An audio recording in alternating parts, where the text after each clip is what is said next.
My name is Paul Harrison. I'm 69 years old. Last Sunday, my daughter-in-law, Megan, informed me that I wasn't welcome for Christmas. She said with a smile that looked like it was carved from ice, "We're just having real family this year, Paul. You understand?" I watched my son Brian stare at the floor, too weak to meet my eyes. I just nodded. I told them I understood perfectly. I got into my old Ford, drove around the corner, and made one phone call. By New Year's, the bank, or rather the holding company they didn't know I owned, would be foreclosing on their $1 million house. Before I tell you how I did it and why they deserved every second of it, let me know in the comments where you're listening to this story from.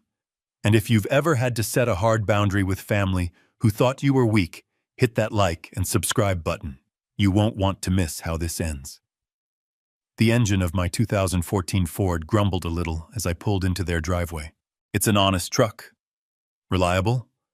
But parked in front of Brian's custom-built $1.2 million modern monstrosity, it looked like a stray dog at a show. The house was all white marble and glass, so clean and sterile, it felt more like a high-end clinic than a home. I grabbed the tin of oatmeal raisin cookies from the passenger seat. My late wife Diane always said they were the one thing I made better than she did. I let myself in. "Brian, Megan, Dad's here." The air smelled like some expensive chemical ocean mist spray, not like food, not like a home. Brian rushed out of the kitchen, wiping his hands on a dish towel. He looked stressed. "Hey, Dad, you made it." He gave me a hug, the kind that's all shoulders and pats over before it begins.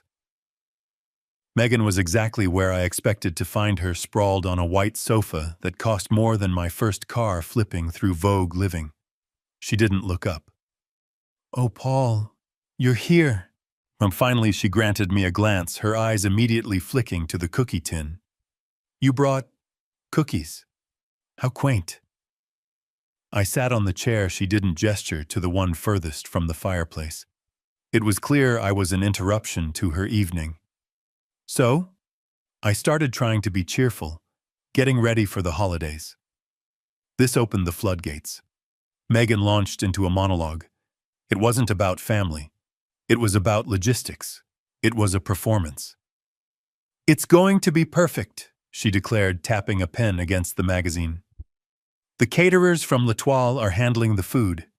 I've secured 6 bottles of the 09 Dom." She said 09 Dom like it was a person she'd rescued. "And of course, Mom and Dad are flying in from Florida on the 22nd. We're so excited. It's been ages." I knew for a fact they'd seen them last month for a golf weekend, but Megan loved manufacturing drama.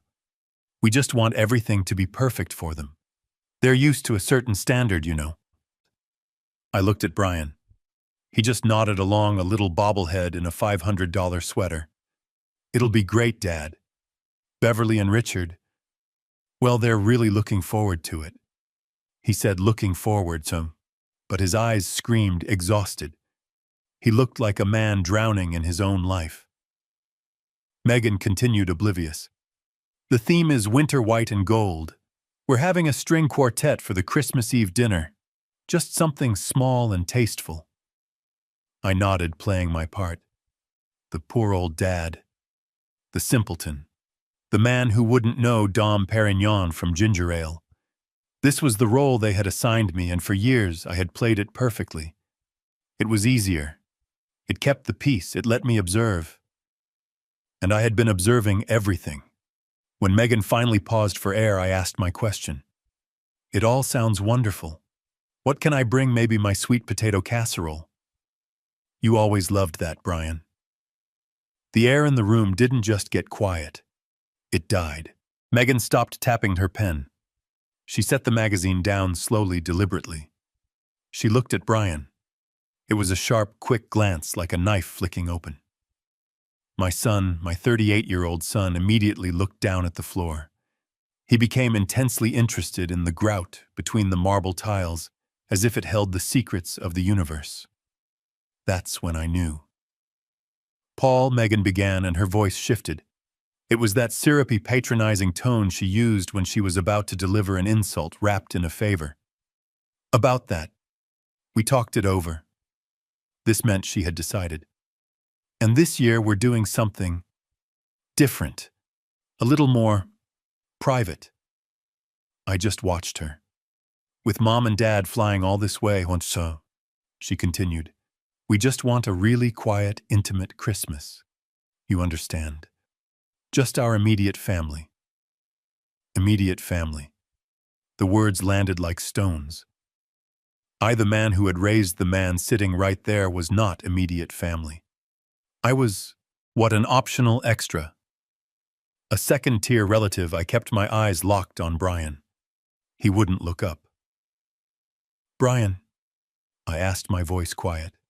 He flinched. Dad, it's just, Beverly and Richard. They haven't had a real Christmas with us since, well, it's just this one time. It's not a big deal. Not a big deal. My son dismissing 40 years of my life, dismissing our Christmases as not a big deal. Megan, seeing Brian falter, swooped in. It's not that you're totally excluded, Paul, she said, as if she were being incredibly generous. You are more than welcome to stop by on Boxing Day. You know, the 26th, to pick up your present. She smiled. Just make sure to call first. We'll probably be busy. I didn't say anything for a long moment. I let the insult hang in the air, let it fill the cold, sterile room. I saw Brian shift uncomfortably. He knew this was wrong. He knew it was cruel. But he was too weak, too terrified of his wife to do anything about it. And then I smiled. It wasn't a sad smile. It wasn't an angry smile. It was a cold, sharp, empty smile. The kind of smile I used to use in boardrooms right before I dismantled an opponent's entire argument. They mistook it for acceptance. They thought I was defeated. I understand, I said. My voice was perfectly calm. No, really, I get it. Family is the most important thing. You have to do what's right for your immediate family. I stood up. I reached for my old worn jacket, the one Megan hated, the one she said smelled like mothballs and retirement. But, Dad, the cookies, Brian stammered, pointing at the tin. Oh, that's all right, I said, picking it up. I'll take them home. No sense letting them go to waste. I walked to the door. You two have a wonderful private Christmas. I walked out into the cold December air. I got into my 10-year-old Ford. The engine started with its familiar, comforting rumble. I drove away slowly.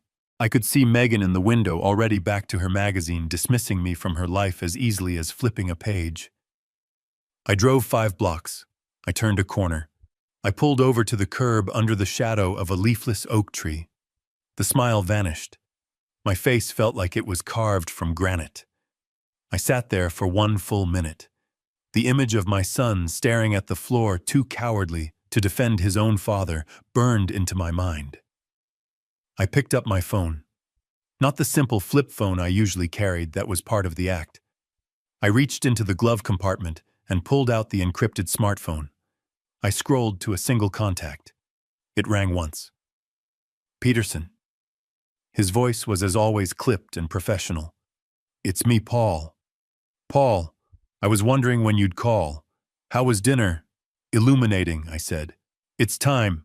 Activate the demand note on the Harrison bond. Peterson was silent for a beat. Are you sure, Paul? That's the final move. Once that bell is rung, you can't unring it. They just told me I'm not welcome for Christmas, Peterson. They're embarrassed by me. Ring the bell. Very good, Peterson said. I could almost hear him smile. $450,000. Due in full in 30 days.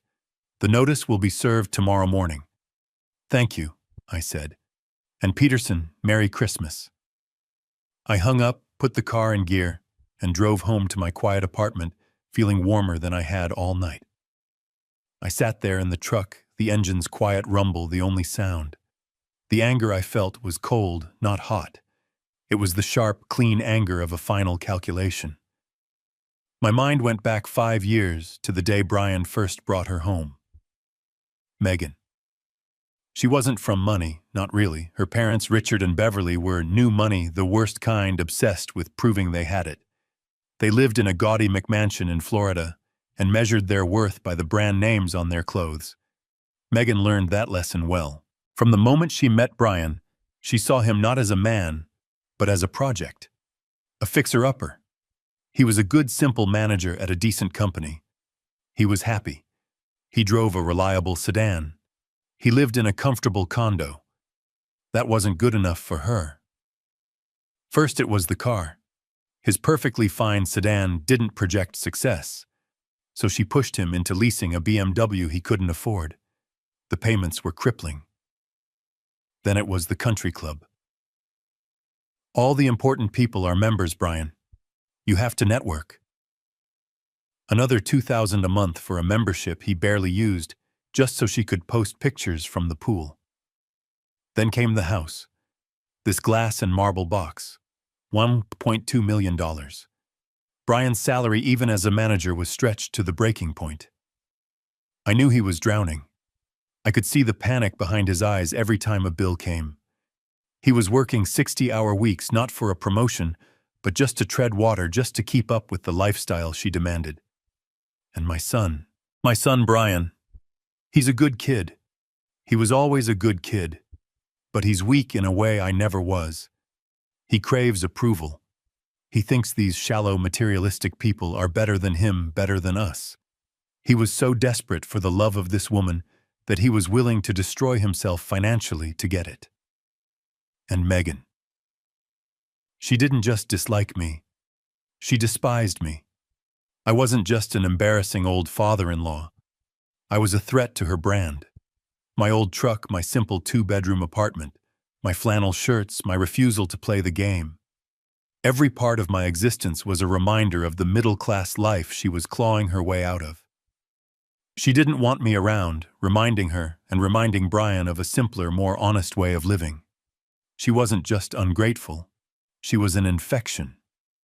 She had infected my son, made him ashamed of who he was and where he came from, made him so weak he couldn't even look his own father in the eye while his wife kicked me out of Christmas. I stared at the dark street. Brian was sacrificing his entire financial future, his integrity, his family, for a woman who just told me I wasn't welcome. He was drowning for her, and she had just spit in the face of the man who held the lifeline. Brian has no idea about any of this. He thinks I'm just Paul Harrison, the retired mechanical engineer. A man who lives on a fixed pension, Social Security, and whatever meager savings he scraped together over a 40-year career. He sees my small 2-bedroom apartment, my old truck, my flannel shirts, and he sees a man who is comfortable, but simple, limited. He doesn't know the truth. He never knew the truth about his mother. My Diane. She's been gone 20 years, but she is the architect of all of this. Diane didn't just come from a good family. She came from old money. The quiet kind. The kind that doesn't buy yachts but owns the land the marina is built on. It wasn't a dynasty, but it was significant. When she passed, she left me her portfolio. It wasn't a staggering amount, not at first, but it was a seed. I was a good engineer. I understood systems, stress points, leverage, but I was a brilliant investor. While Brian was growing up, while I was taking him to Little League and helping him with his homework, I was also teaching myself international finance. While he thought I was reading popular mechanics, I was actually studying Japanese market trends and early tech startups. I took that seed Diane left me, and over 30 years, I cultivated it in silence. I diversified. I invested. I multiplied. I built an empire quietly, brick by brick, while living in that same simple apartment. I never told Brian. Why would I? I'd seen what unearned money did to Diane's family. It made them soft, entitled. It robbed them of ambition. I didn't want that for my son. I wanted him to build his own life. I wanted him to value hard work, to know the feel of a paycheck earned. I lived humbly to teach him humility. The irony is the lesson never stuck. He saw my simple life, Not as a choice, but as a failure. A ceiling he was desperate to break through. And then 2 years ago, he finally broke. Megan's spending, the BMW, the club, the designer clothes, it all caught up to him. He was drowning in debt. And this house, this $1.2 million monument to his insecurity, was about to be foreclosed on. I knew he was in trouble. Peterson, my financial advisor, monitors everything. Brian was 90 days late. Bank of America was sending the final notices. He was too ashamed to come to me. After all, what could his poor old dad do, lend him a few thousand from his retirement? He was too proud to ask for what he thought was a small, useless handout.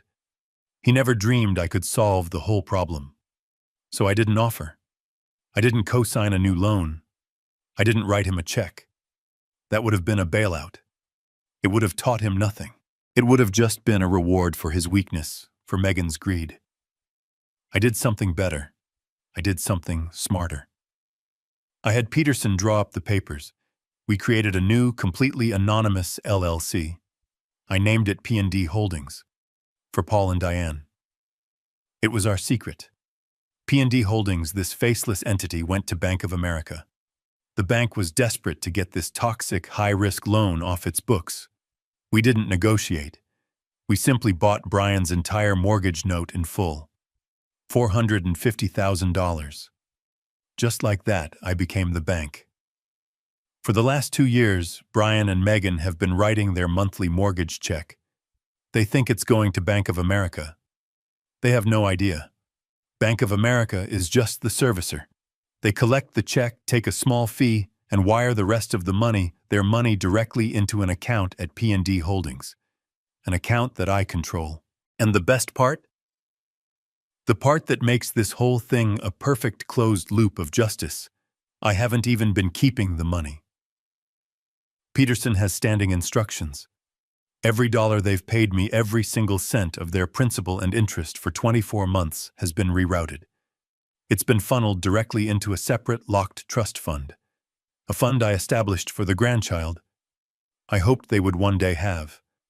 A grandchild I hoped would be raised with better values. I am their bank. I am the man who holds the deed to their lives. I am the reason they sleep in that house. And they just kicked me out of Christmas. They didn't just insult a poor old man. They didn't just embarrass a lonely father-in-law. They spat in the face of their creditor. The one man on earth with the power to take everything away from them. And I just did. I didn't call Brian for a week. I let them sit with their decision. I let them enjoy the cold, sterile perfection of their immediate family Christmas plans.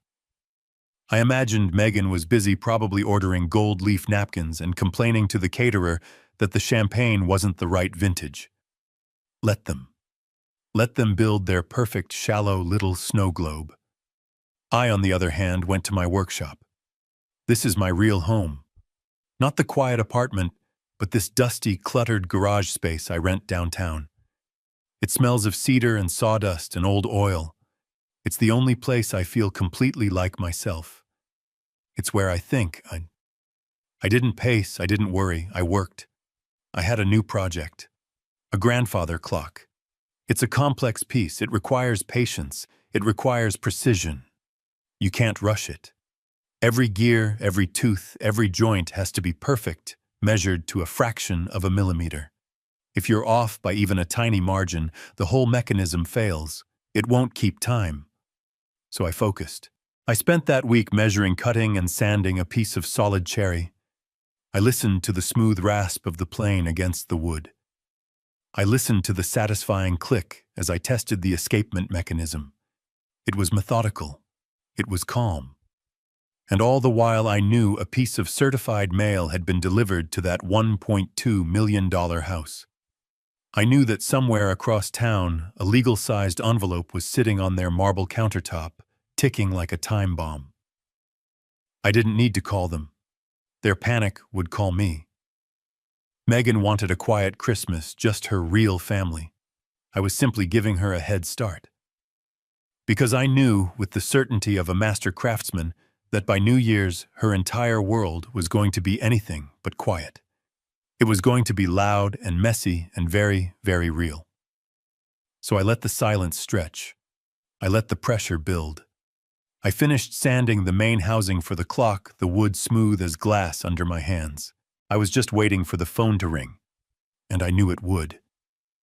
It came on Friday, December 15th. I was in the workshop, meticulously fitting the anchor pallet to the escapement wheel of the clock. It's delicate work. It requires a steady hand. My phone, the simple flip phone, started vibrating on the workbench, rattling against a tin of wood screws. I looked at the caller ID. Brian. Right on schedule. I let it ring 3 times just to let the panic build.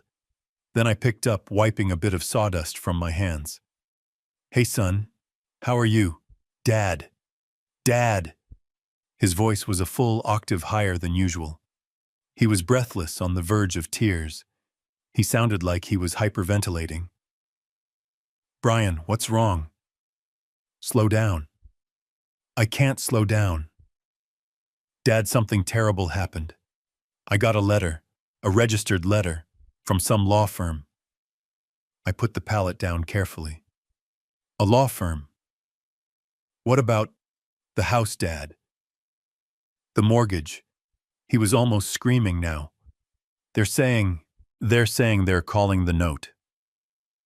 I don't even know what that means. Calling the note, son, that must be a mistake. Who sent it? Bank of America. No. That's the crazy part. It's not the bank. It's some holding company, P&D Holdings. I've never even heard of them. They said they own my mortgage now, and they're calling it in. I put on my best confused old man voice. P&D Holdings. I don't understand, Brian. How can they just do that? I don't know, Dad, he shrieked. But the letter says, it says I have 30 days. 30 days, Dad, or they foreclose. They want the whole thing, the entire amount. I paused, letting him twist. The entire amount. What, like the full mortgage? Yes.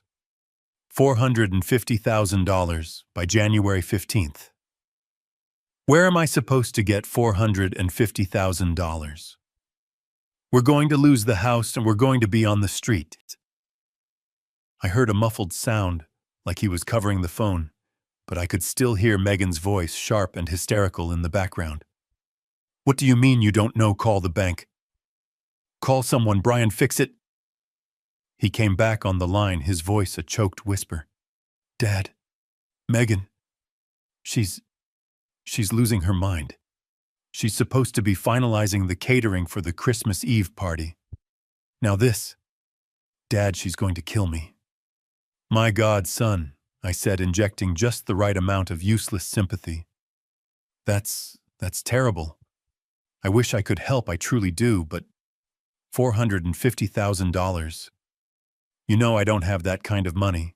My pension, my savings. It's just, I know, Dad, I know. He said, the fight going out of him replaced by pure, cold despair. I'm not asking. I don't know what to do. I'm ruined. My life is over. I let him sit in that despair for a few seconds. I let him feel the full weight of the marble walls and the BMW lease and the country club fees. I let him feel the cold. Then I offered him the next step.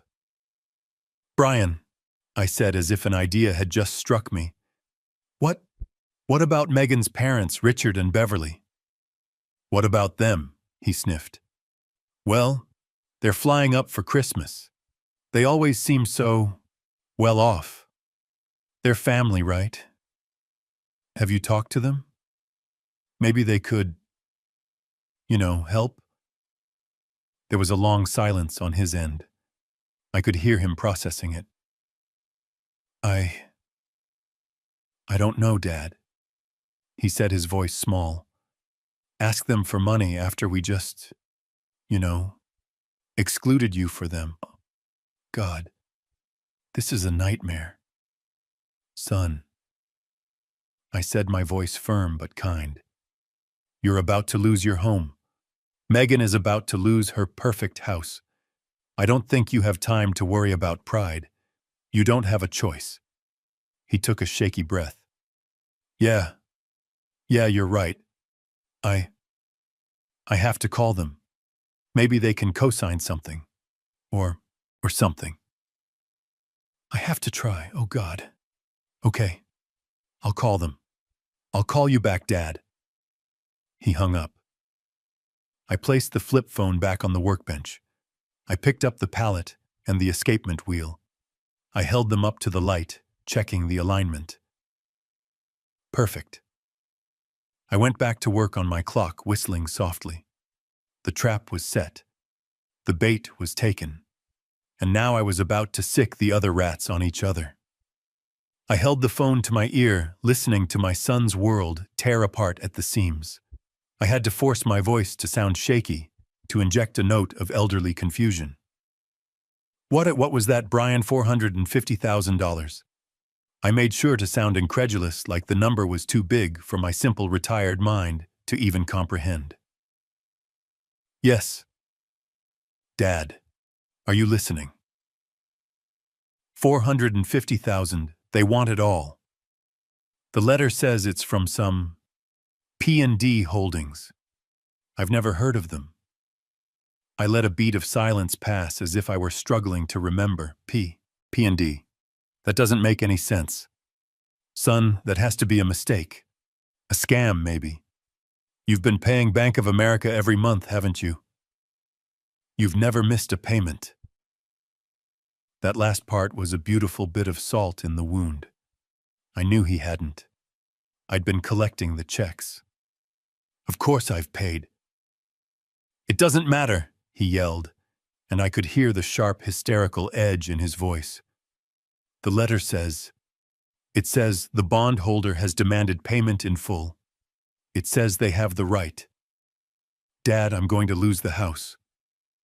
He was sobbing now. A full-on 38-year-old man weeping into the phone.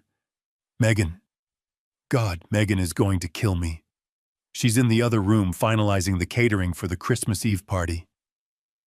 She's ordering monogrammed ice sculptures. What am I supposed to tell her, that we're going to be homeless by New Year's? I had to clench my jaw to keep from smiling. Monogrammed ice sculptures. Son, calm down, I said, my voice full of fake fatherly concern. You just need to call the bank. Call Bank of America. They'll sort this out. It has to be a clerical error. I tried, he choked out. I called them. They said it's out of their hands. They said the mortgage note was sold 2 years ago, and they're just the loan servicer. They said the owner has every legal right. Dad, what am I going to do? What am I going to do? I let him hang in that pure cold terror for a few more seconds. I let him feel the icy grip of real-world consequences. My God, Brian. I said, my voice low and heavy with feigned sadness. I wish I could help. I truly do, but $450,000. You know, I don't have that kind of money. My pension, my savings. It's just, I know, Dad. I know. He said, the fight draining out of him, replaced by a hollow despair. I'm not asking you, I don't know who else to call. I'm ruined. My life is over. I let him sit in that pure, cold despair for a few seconds. I let him feel the icy grip of real-world consequences. Then I offered him the next step, the next piece of the puzzle I was building. Brian, I said, as if an idea had just reluctantly struck me. What? What about Megan's parents, Richard and Beverly? What about them? He sniffed. Well, I said, my voice hesitant. They're flying up for Christmas. They always seem so well off. They're family, right? Have you talked to them? Maybe they could, help. I don't know, Dad, he stammered. Ask them for money. After we just, you know, excluded you for them, God. This is a nightmare. Son, I said, my voice firm but kind. You're about to lose your home. Megan is about to lose her perfect house. I don't think you have time to worry about pride. You don't have a choice. He took a shaky breath. Yeah, you're right. I have to call them. Maybe they can co-sign something. Or something. I have to try. Oh, God. Okay, I'll call them. I'll call you back, Dad. He hung up. I placed the flip phone back on the workbench. I picked up the pallet and the escapement wheel. I held them up to the light, checking the alignment. Perfect. I went back to work on my clock, whistling softly. The trap was set. The bait was taken. And now I was about to sick the other rats on each other. Brian must have made the call because the next morning my flip phone rang.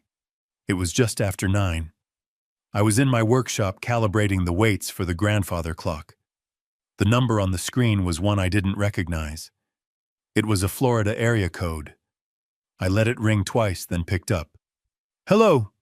A short, sharp bark of a voice answered. Paul! Not Mr. Harrison. Not Paul, how are you? Just Paul. It was Richard, Megan's father. Richard, good morning. There's nothing good about it, he snapped. He sounded like a man who had just discovered a stain on his new carpet. Brian called us last night. He's hysterical, talking about losing his house.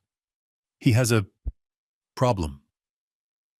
The way he said problem made it sound like a disease, something contagious that he was afraid of catching. Yes, he called me, I said, my voice quiet, playing the part of the concerned, slightly overwhelmed old man. It sounds terrible. I don't know what to do for him. I told him We're not interested in what you can't do. Richard cut me off. He had no patience for this. Beverly and I are at the club. We flew in this morning. We need to have a meeting. This family needs to sort this out. The club?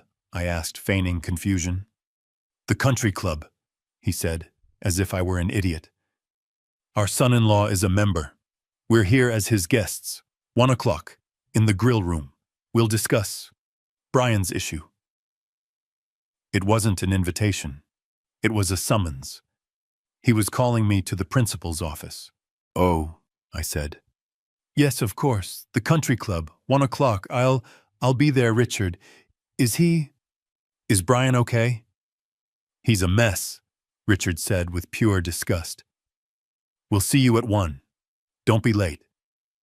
He hung up. I closed the flip phone. I looked at the intricate clock gears laid out on my bench. They thought they were summoning me to their territory. The exclusive club, the symbol of their wealth and power. They thought they were going to sit me down, the poor embarrassing father-in-law in his worn-out jacket, and lay down the law. I picked up a tiny brass gear and held it to the light. What Richard and Beverly didn't know, what none of them knew, was that I wasn't just a member of that club. I was member number 7. I had been on the board of directors for 10 years. I had personally approved the plans for the grill room they were sitting in. I smiled. This was going to be even more fun than I thought. I set the gear down and went to find my old jacket, the one with the small paint stain on the cuff. It was perfect for the occasion. I drove my truck into the parking lot of the Oak Valley Country Club. It was as usual full of shiny Bentleys, Teslas, and black German sedans. I parked my old Ford in the farthest spot, the one under the tree that leaks sap. It fit right in. I was wearing my old jacket, the one with the paint stain on the cuff. I got out and walked toward the grand entrance. A new doorman, a young guy in a crisp white uniform, stepped forward. He physically put a hand out to stop me. "Excuse me, sir. The service entrance is around the back." I just looked at him. I didn't say a word. I was about to ask him to call the club manager when an older voice boomed from the doorway. "Mr. Harrison, what a pleasure, sir." It was Frank, the general manager. He'd been here for 20 years. He rushed out, swatting the young doorman's arm down. "Don't be an idiot, Kyle. This is Mr. Harrison. He's practically a founding member." The doorman's face went white. "Sir, I'm so sorry I didn't—" I just waved my hand. "It's fine, Frank. He's new. I'm just meeting some people in the grill room." "Of course, sir. Right this way. A pleasure as always." Frank held the heavy oak door open for me. I walked past the stammering doorman. "Thank you, Frank." I walked through the lobby. The air was thick with the smell of old money and lemon polish. A few older men I knew from the finance committee nodded at me from their leather armchairs. "Paul," they'd say. I'd nod back. "Gentlemen." I walked out onto the veranda, the sunlight bright against the perfect green of the 18th hole. And there they were, Richard and Beverly. They were at the best table, the one overlooking the green. They looked furious. Two expensive half-drunk cocktails sat sweating in front of them, even though it was barely 1 in the afternoon. I walked over. "Richard, Beverly." They both looked up. Their eyes scanned my old jacket, my simple work pants, and their expressions tightened with disgust. They didn't even bother to hide it. "Paul," Richard said, not bothering to stand or shake my hand. "Sit down. We don't have a lot of time. We have a tea time at 2. I sat. A waiter rushed over. "Mr. Harrison, can I get you your usual—" "Just an iced tea, thank you, Miguel." Richard and Beverly stared. The waiter left.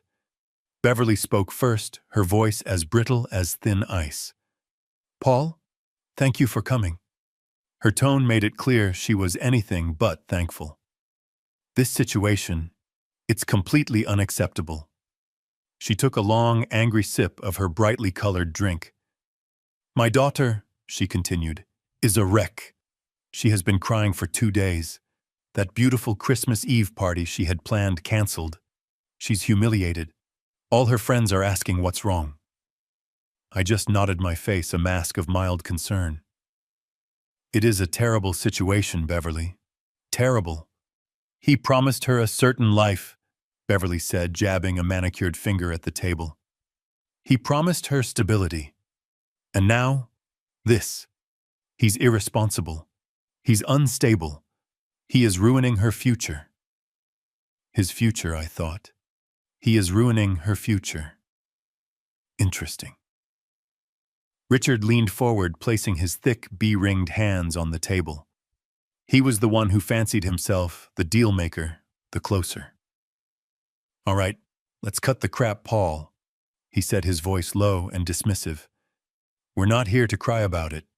We're here for a solution. And let's be perfectly clear. Beverly and I are not bailing him out. We are not throwing good money after bad. That's his mess." "I see," I said softly. "But," he continued, "we do have a solution, a practical one. Megan mentioned your little apartment. It's paid off, isn't it?" I just looked at him. I didn't confirm. I didn't deny. I just let him talk. My silence made him impatient, and he took it as agreement. "Look, Paul, you're his father. It's your responsibility to clean this up.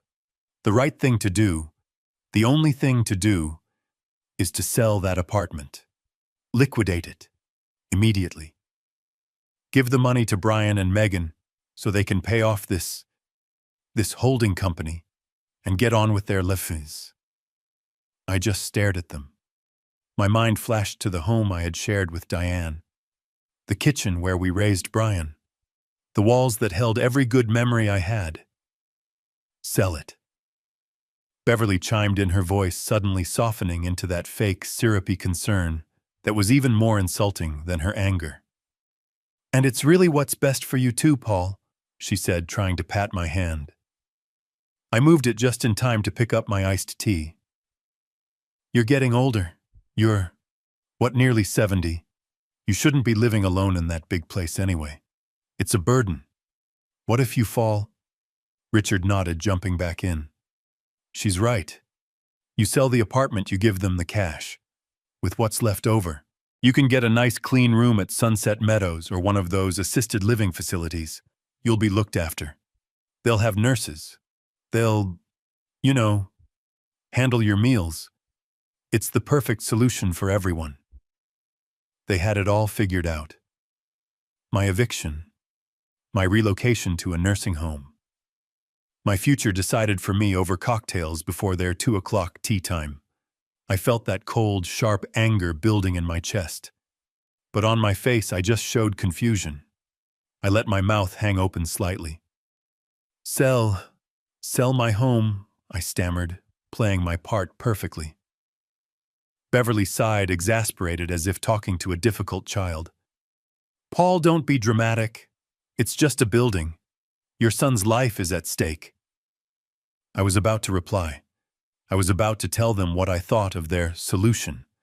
I was about to ask them exactly what they knew about stakes. But then I saw him, walking across the veranda in his $5,000 bespoke suit, looking like he owned the place, which in a way he did.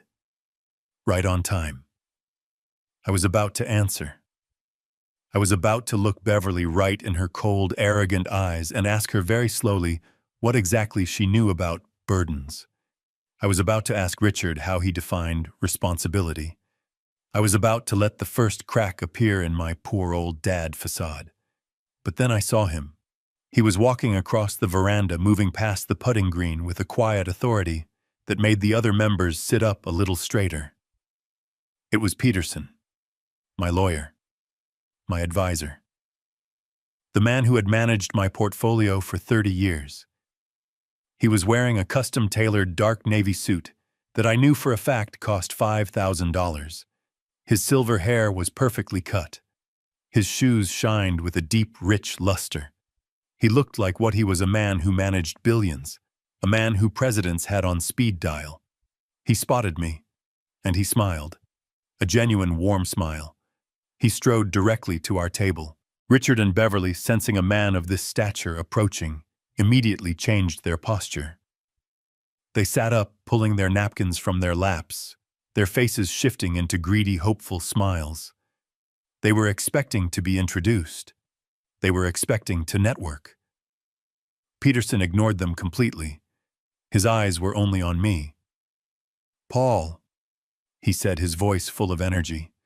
He clapped me on the shoulder, his expensive Italian wool-clad hand landing right on my old paint-stained jacket. There you are. I'm so glad I caught you. Miguel said you were on the veranda. Richard and Beverly froze. Their smiles evaporated. Their mouths were slightly open. They were looking at Peterson, then at me, then back at Peterson. I could almost hear the gears in their tiny, arrogant minds grinding, smoking, trying to compute this. How does this shark, this pillar of the financial community, know this poor old man in the stained jacket? And why is he smiling at him like that, Mr. Peterson? I said, smiling genuinely for the first time that day. You're early? Just a bit, he said, pulling out his phone. Traffic was light. Are you ready for our board meeting? The rest of the P&D Holdings partners are already setting up in the conference room upstairs. P and D Holdings. I watched the color drain from Richard's face. His tan, his expensive lunch, his arrogance, it all just vanished. He recognized the name from the legal notice. His eyes went wide. He looked at me, really looked at me for the first time. He wasn't seeing a poor, simple-minded old man anymore. He was seeing a puzzle, a threat. A board meeting. Beverly stammered, her fake sweet voice now just thin and confused. You're on a board, Paul. I just looked at her. I didn't answer her question. I didn't need to. I slowly, deliberately folded my paper napkin and placed it on the table. I stood up. Richard, Beverly, I said, my voice polite but final. You'll have to excuse me. It seems I'm late for my meeting. I turned to Richard, who was still staring at me, his jaw slack. Thank you for the advice, I said, letting the words hang in the air. It's always good to be practical.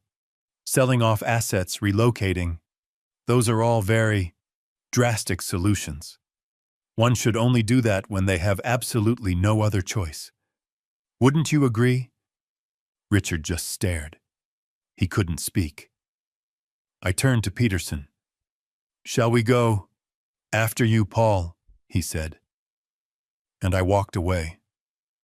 I left them there sitting in stunned silence on the beautiful sunlit veranda.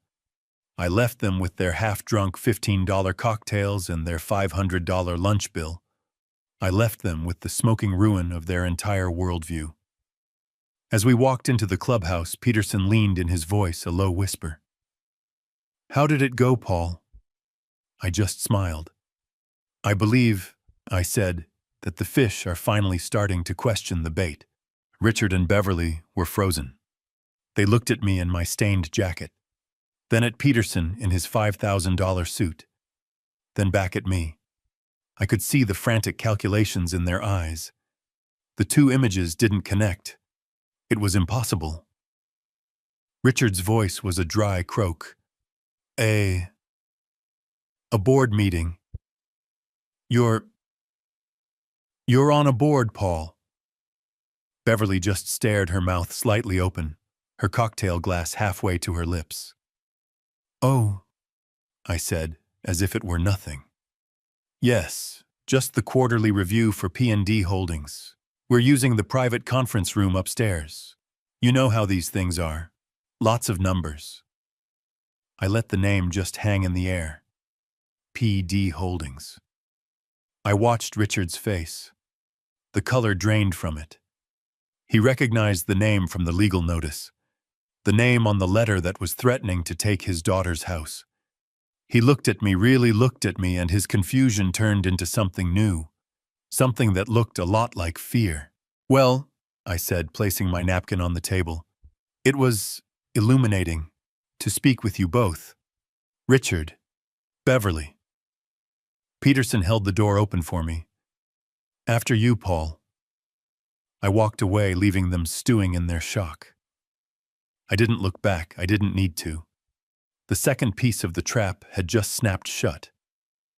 We weren't actually in a board meeting. The private conference room was just a room I used for lunches, a quiet place with dark wood walls and a single heavy mahogany table. Peterson had a club sandwich in front of him. I had my iced tea.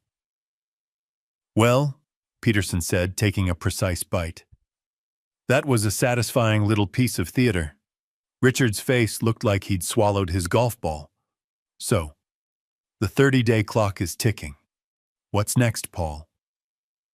I stared out the window at the perfectly manicured golf course. The green was so perfect it looked fake. "It's not enough," I said quietly. Peterson put his sandwich down. "Not enough, Paul. We're about to take their $1.2 million house. I'd say that's a fairly significant move."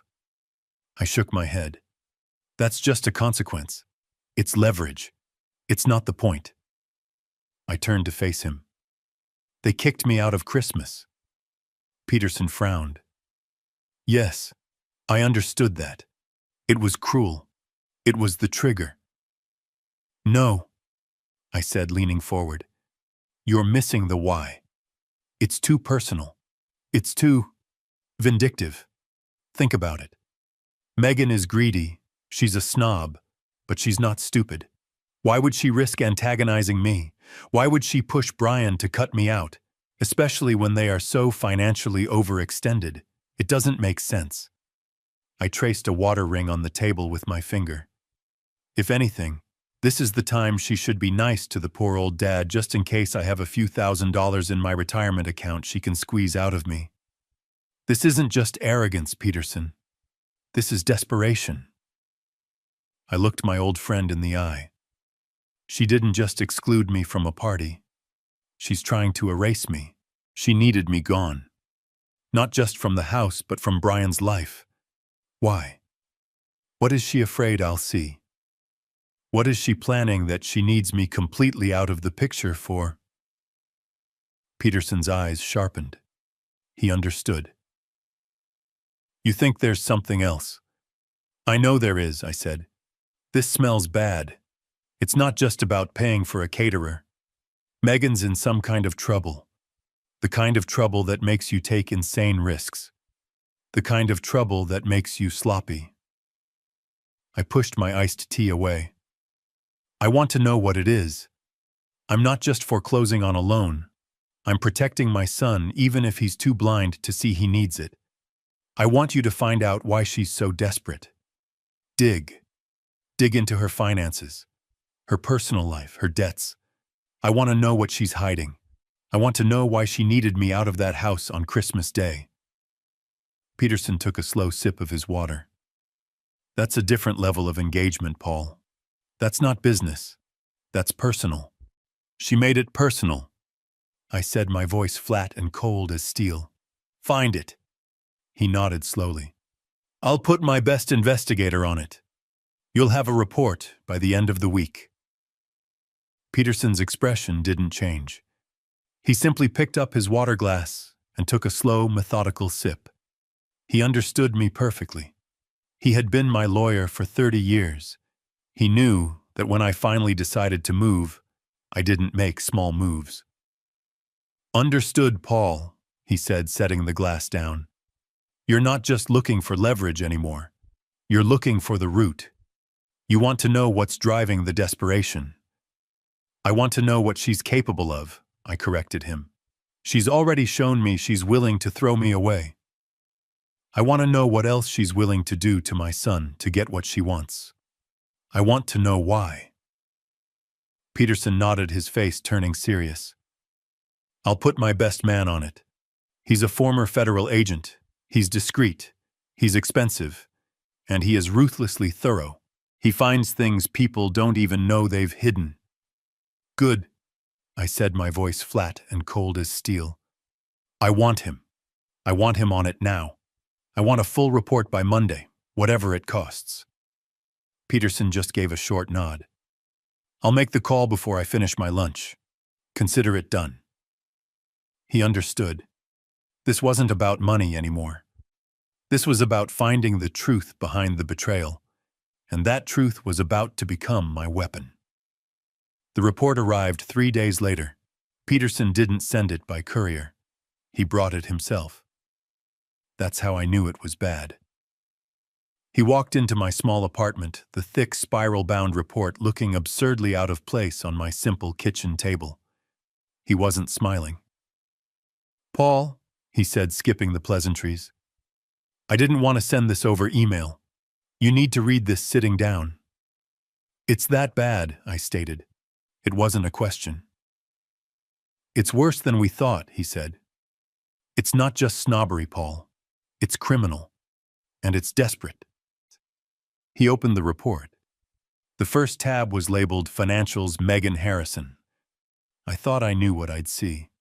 Credit card statements, the BMW lease, the country club dues. I was wrong. She's a gambler, Peterson said, tapping the first page. Online casinos, offshore sports betting. She's been hiding it from Brian for over a year. I looked at the numbers. Page after page of wire transfers. $500 here, $1,000 there, $2,500. The losses were staggering. My God, I whispered. How much? As of this morning, $82,000 in debt. And that's just what he found in the last 6 months. She's been chasing her losses, Paul. She's deep in a hole and digging faster. I shook my head. But how Brian would have noticed? The bank accounts.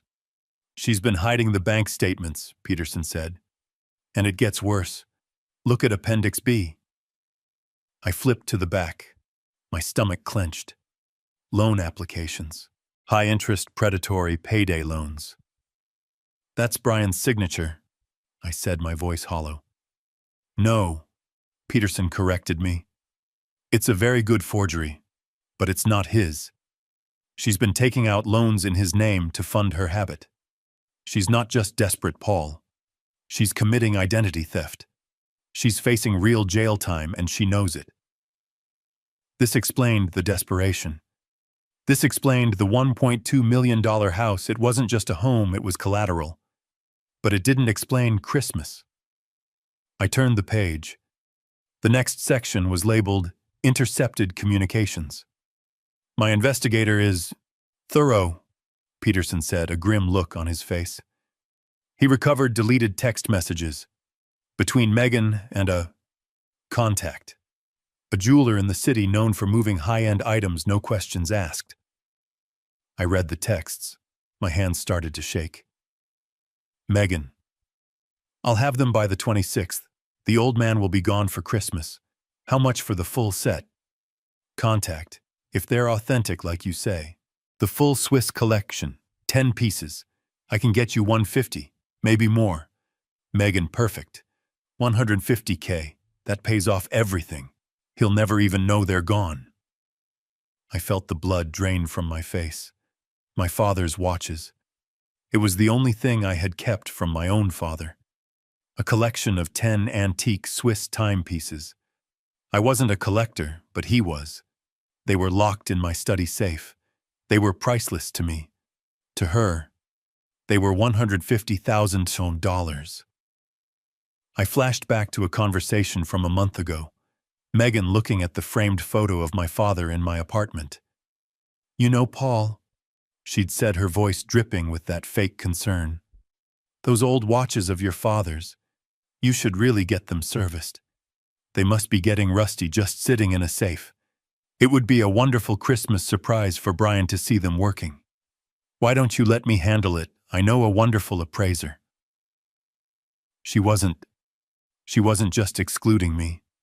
She was clearing the house. She was planning to rob me blind. She needed me gone at her parents' dinner, gone on Christmas Day so she could get into my apartment, get into my safe and sell my father's legacy to pay off her gambling debts. Is that all? I asked. My voice sounded strange, distant. Peterson looked at me, his eyes full of pity. I'm afraid not, Paul. Turn to the last section. Legal inquiries. I turned the page. My hands were trembling so hard, the paper rattled. It was an email chain between Megan and a bottom-feeding lawyer. The kind of lawyer whose face is on late-night TV commercials. I read the first email from Megan to Samuel's law firm. Subject: urgent family matter. Dear Mr. Samuels, my husband and I are extremely concerned about his father's mental well-being. He's 70 years old, and recently his behavior has become erratic. I looked at Peterson. Erratic? Keep reading, he said. He's exhibiting severe paranoia. He hides his money. He refuses to spend anything, even on necessities. He wears old stained clothes and talks about saving for a rainy day that's clearly already here. He seems to be losing his grip on reality. My God. She was using my frugality, my simple, quiet life. She was twisting my choice to live humbly into erratic behavior. We are worried he is a danger to himself. What are our options for a medical conservatorship? We need to protect his assets before he wastes them all. Protect my assets. Not protect me. She was trying to have me declared incompetent. She was trying to have me locked away. She was planning to steal my home, my money, my life, all by painting me as a senile old fool who couldn't be trusted with his own checkbook. This was her plan B. If she couldn't steal the watches, she was going to have me legally erased. She would gain control of all my accounts, and I'd spend the rest of my life in a state-run facility drugged into silence. And Brian, she would have convinced Brian he was doing the right thing, saving his poor crazy old dad from himself. I closed the report. The calm I felt in the workshop was gone. This was a new kind of cold. She didn't just insult me, Peterson, I said, my voice a low, dangerous rumble. She didn't just try to steal from me. She tried to bury me alive. Peterson nodded slowly. Paul, what do you want to do? We can go to the police right now. We have enough here for multiple felony charges. Fraud, conspiracy, identity theft. I stood up. I walked to the window of my small apartment, looking down at the simple, honest street.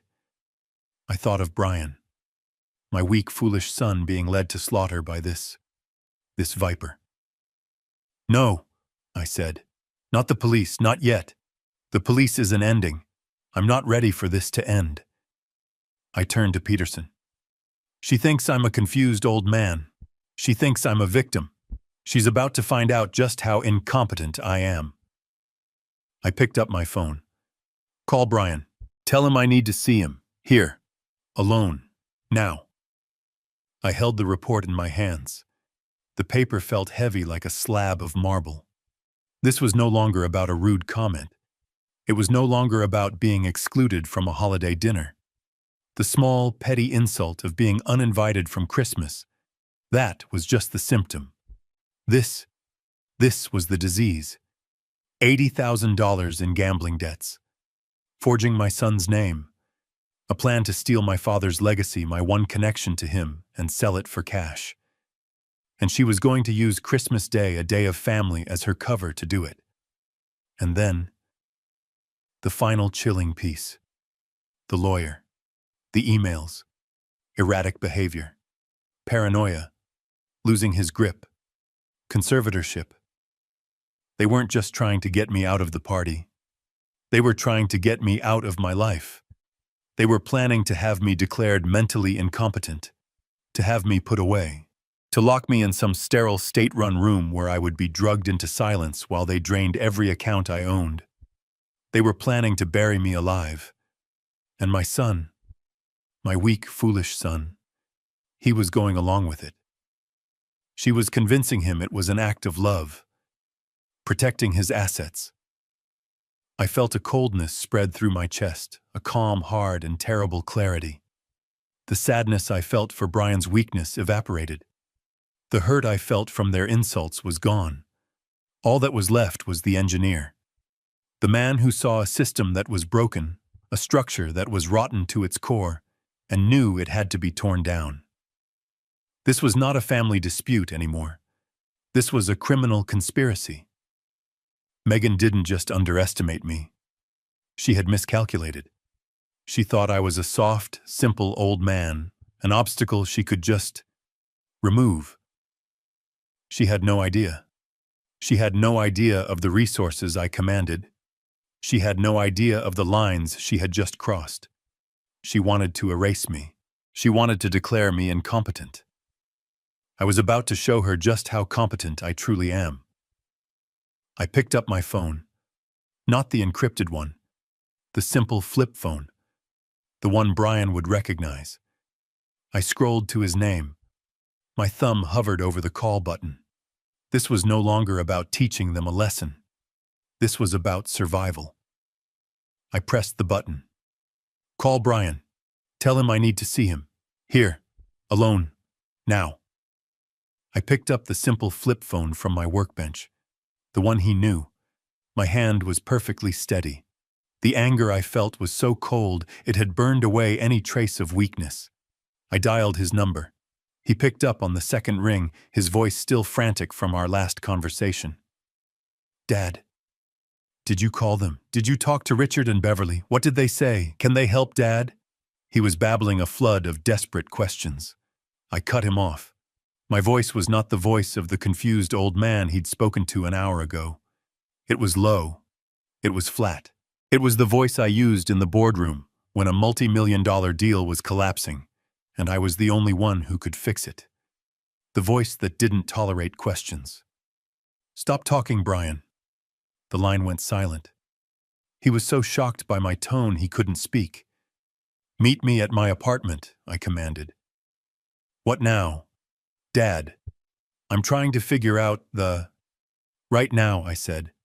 The words were like chips of ice. Do not call Megan. Do not text her.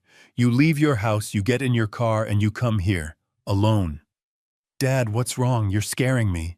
Did Richard say something? This isn't about Richard. This is about you. You have 30 minutes. But Dad, I need to... Now, Brian. I hung up. I didn't wait for a reply. I didn't need one. He would come. For the first time in 5 years, my son had heard my real voice, and he knew this wasn't a request. It was an order. I sat down in my old armchair and waited. The trap was set. Now it was time to confront the first rat. He showed up in 20 minutes. When I opened the door, he looked terrible.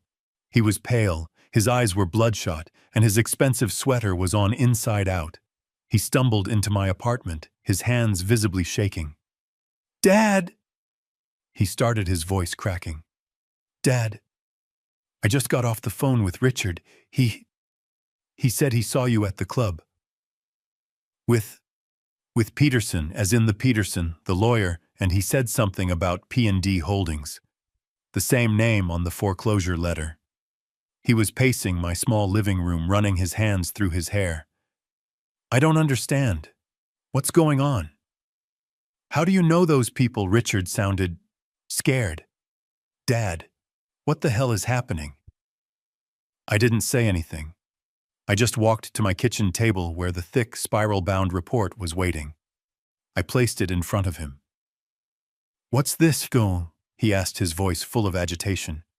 "Dad, I don't have time for paperwork. I'm losing my house." "Sit down, Brian," I said. My voice was quiet, but it had a weight to it that made him stop pacing. He looked at me, really looked at me, and the agitation in his eyes turned to a new dawning fear. He sat. "I didn't want to show you this," I said. "I wanted to protect you, but you're not a child anymore, and you need to see who you married." "What? What are you talking about, Megan? What does she have to do with this?" I just tapped the cover of the report. "Read it, Brian." He opened it, his hands clumsy. He stared at the first page, Financials, Megan Harrison. "What is this?" he whispered. "Some kind of bank statement." "Keep reading," I said. I watched his eyes move. I watched the color drain from his face as he saw the transfers to the offshore accounts, the online casinos, the sports betting sites. "No," he whispered. "No, this is wrong. 82,000, no. She doesn't gamble." "She does," I said, "and she's been hiding it from you for over a year." "But how?" His mind was scrambling, trying to find an excuse. "The money. Our accounts. I would have seen."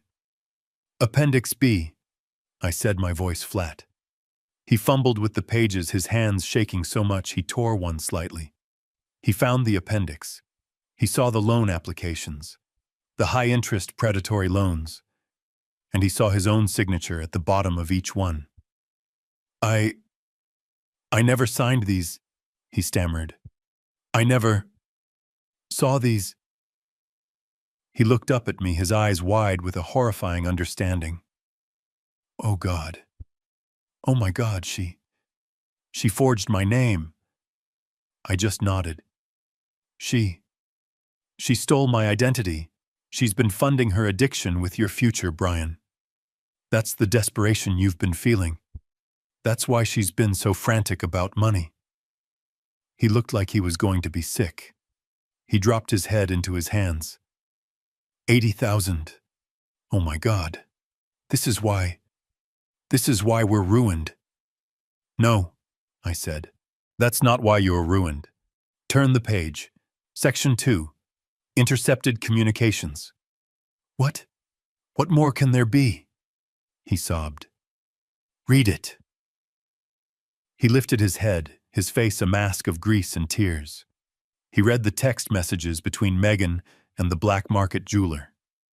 "Megan, I'll have them by the 26th.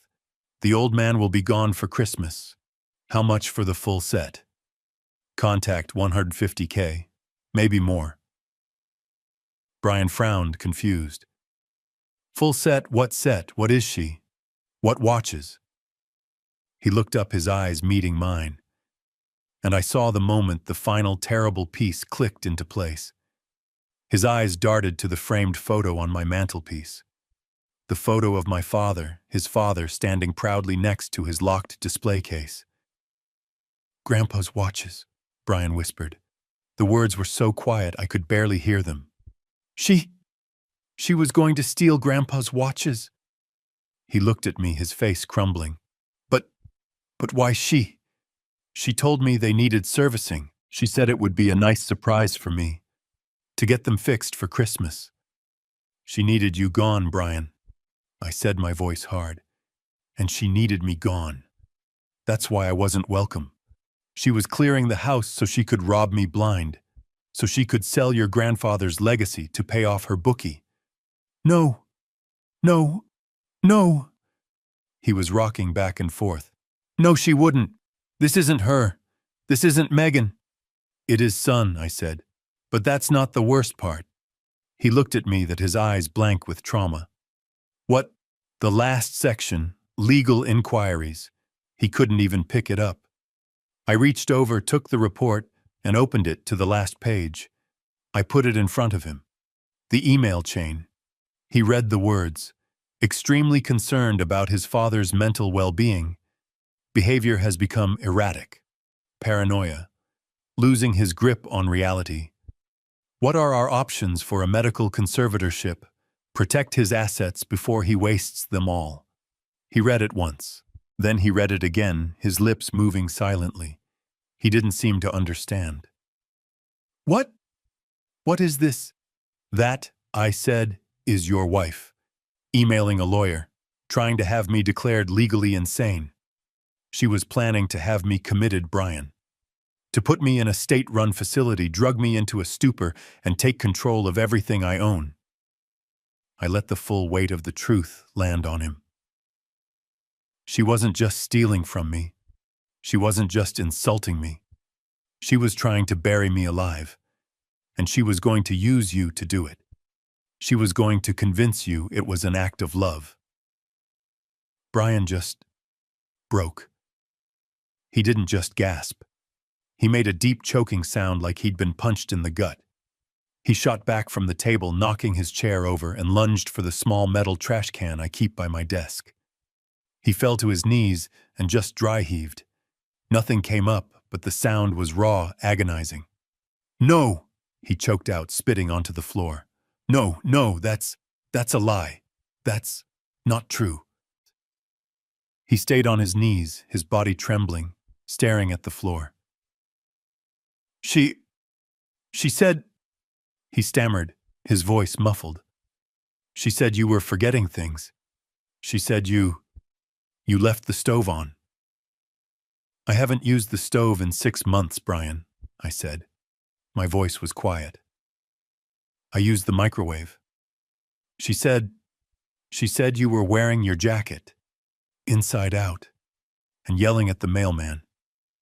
She said you seemed paranoid. She said she was worried. He was scrambling, trying to make sense of the lies she had fed him. He was trying to reconcile the image of the concerned wife with the monster in the report. She said we needed to protect you, he sobbed. To protect your assets. From scammers. She said you were vulnerable. And you believed her, I said. It wasn't a question. He looked up at me, his face a mess of tears and confusion and a terrible dawning shame.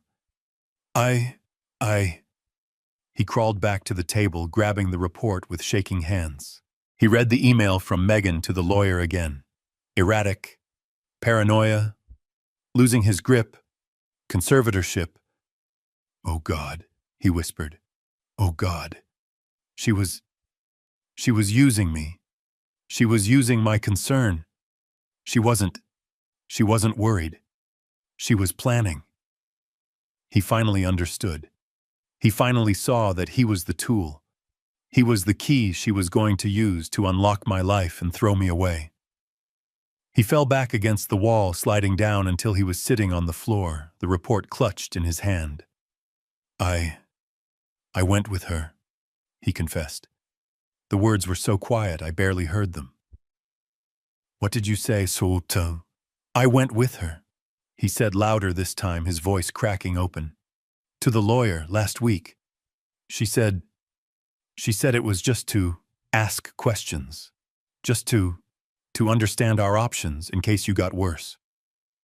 He looked at me, his eyes begging for, I don't know what.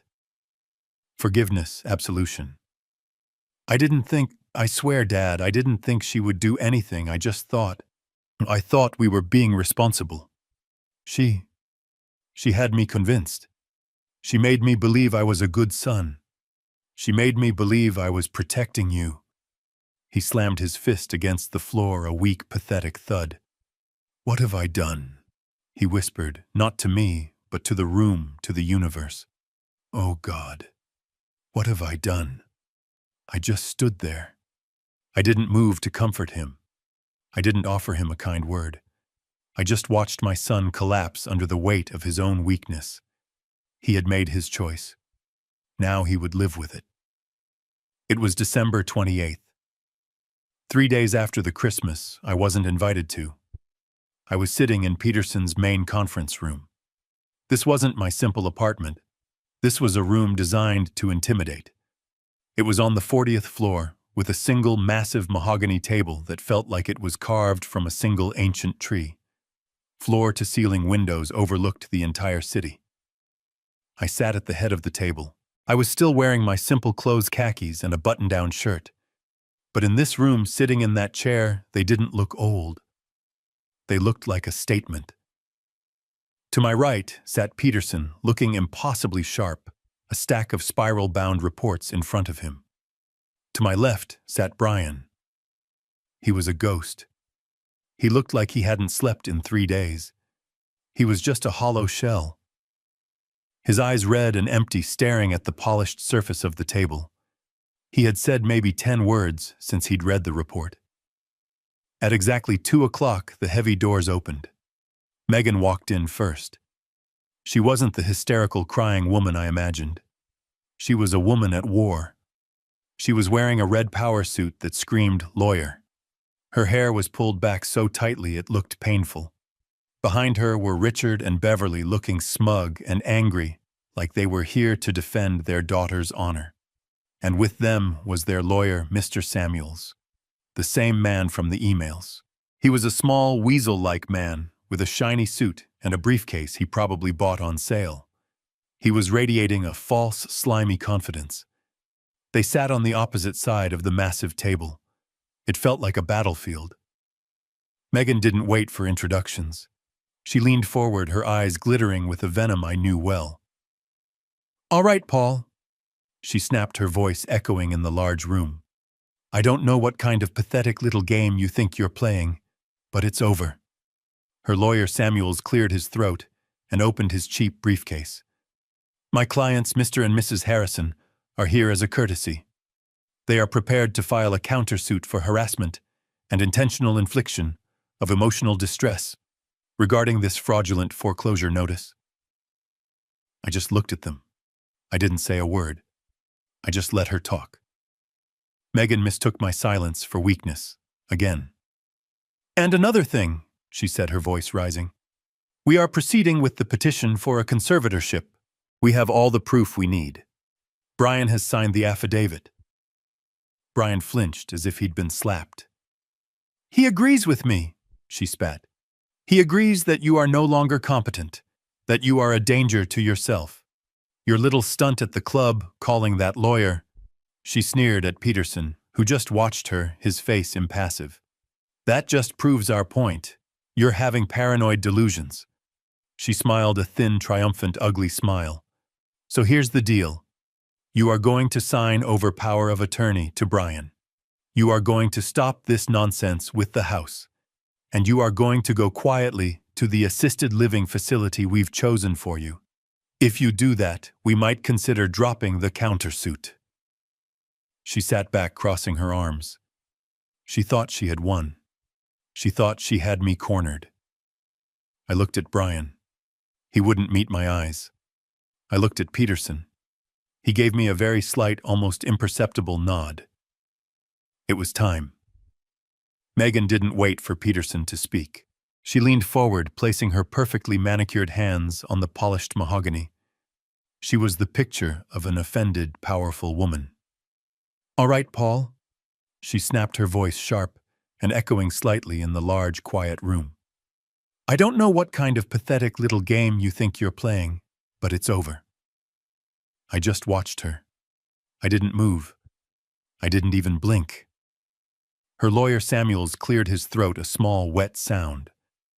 "My clients, Mr. and Mrs. Harrison," he began, his voice oily, "are here today as a courtesy. They are prepared to file a countersuit for harassment, emotional distress, and predatory financial practices regarding this fraudulent foreclosure notice." "Fraudulent?" Peterson asked, his voice genuinely curious. It was the first time he'd spoken. "Of course it's fraudulent," Megan jumped in, her voice rising. "This P&D Holdings nonsense. It's an intimidation tactic. It's illegal. You can't just buy someone's mortgage and then call it in. That's... Well, it's illegal." Samuels nodded. "We will be filing for an immediate injunction. And that's not all we're here to discuss." Megan took over again. She was enjoying this. She thought she was in control. "We are here, Paul, because we are concerned about you." The word concerned dripped with venom. "Your behavior has become, well, erratic, deeply unstable. First you run away from a simple family discussion. Then you hire this shark," she gestured at Peterson, "to send us threatening letters. Then your little stunt at the club. Richard and Beverly told us all about it. Colluding with lawyers claiming to be on a board." She laughed, a short, ugly sound. "It's a classic paranoid delusion, Paul. A fantasy of grandeur. And frankly, it proves our point. You are clearly not well." I looked at Brian. He was staring at his own hands, which were clasped so tightly on the table his knuckles were white. He was a statue of shame. Beverly, Megan's mother, chimed in, her voice oozing fake sympathy. "Paul, dear, we just want what's best for you. What you did at the club, it was a cry for help. We see that. You're clearly not capable of managing your own affairs anymore. You're becoming a danger to yourself and to others." "That's right," Richard added, his voice a low growl. "You're a liability. My daughter and my son-in-law don't deserve this stress. They are trying to build a life and they're stuck worrying about what you'll do next. Will you burn your apartment down? Will you give all your money away to some TV preacher? We can't let that happen." Megan leaned in, her eyes narrowing. This was the killing blow. This was the moment she had been waiting for. "So here's what's going to happen," she said, her voice dropping to a low, commanding tone. "We are proceeding with the petition for a medical conservatorship. We have all the proof we need. Brian has already signed the initial affidavit." I watched my son flinch as if he'd been slapped. But he didn't deny it. He had signed it. He had signed his father's life away. "He agrees with me," Megan spat, lying right to my face. "He agrees that you are no longer competent to make your own decisions, financial or medical. He's worried sick about you." "So," she said, sitting back with a triumphant smirk, "here is our offer, a very generous one considering the circumstances." Samuels, the lawyer, slid a single piece of paper across the vast table. "My clients are prepared to drop the countersuit for harassment. And," Megan continued, "we will handle this foreclosure nonsense. We'll find a way to make it disappear." I just looked at the paper. It was a power of attorney agreement. A full, irrevocable power of attorney. "You are going to sign that," she said. "You will sign over full financial and medical power of attorney to your son Brian, my husband. And then," Beverly added, "you will agree quietly to be assessed at the assisted living facility we have chosen for you. It's a very lovely place. Sunset Meadows. You'll be looked after." "You do that," Megan finished, "and we might consider dropping this whole incompetence petition. We'll handle it, as a family, quietly. But if you refuse, if you fight us, Samuels chimed in. "We will proceed with the full force of the law. We will have you declared incompetent by the court. We will freeze your assets, and you will be placed in a facility whether you like it or not. The choice is yours, Mr. Harrison. Sign the paper or we will have you committed." She sat back, crossing her arms. She thought she had won.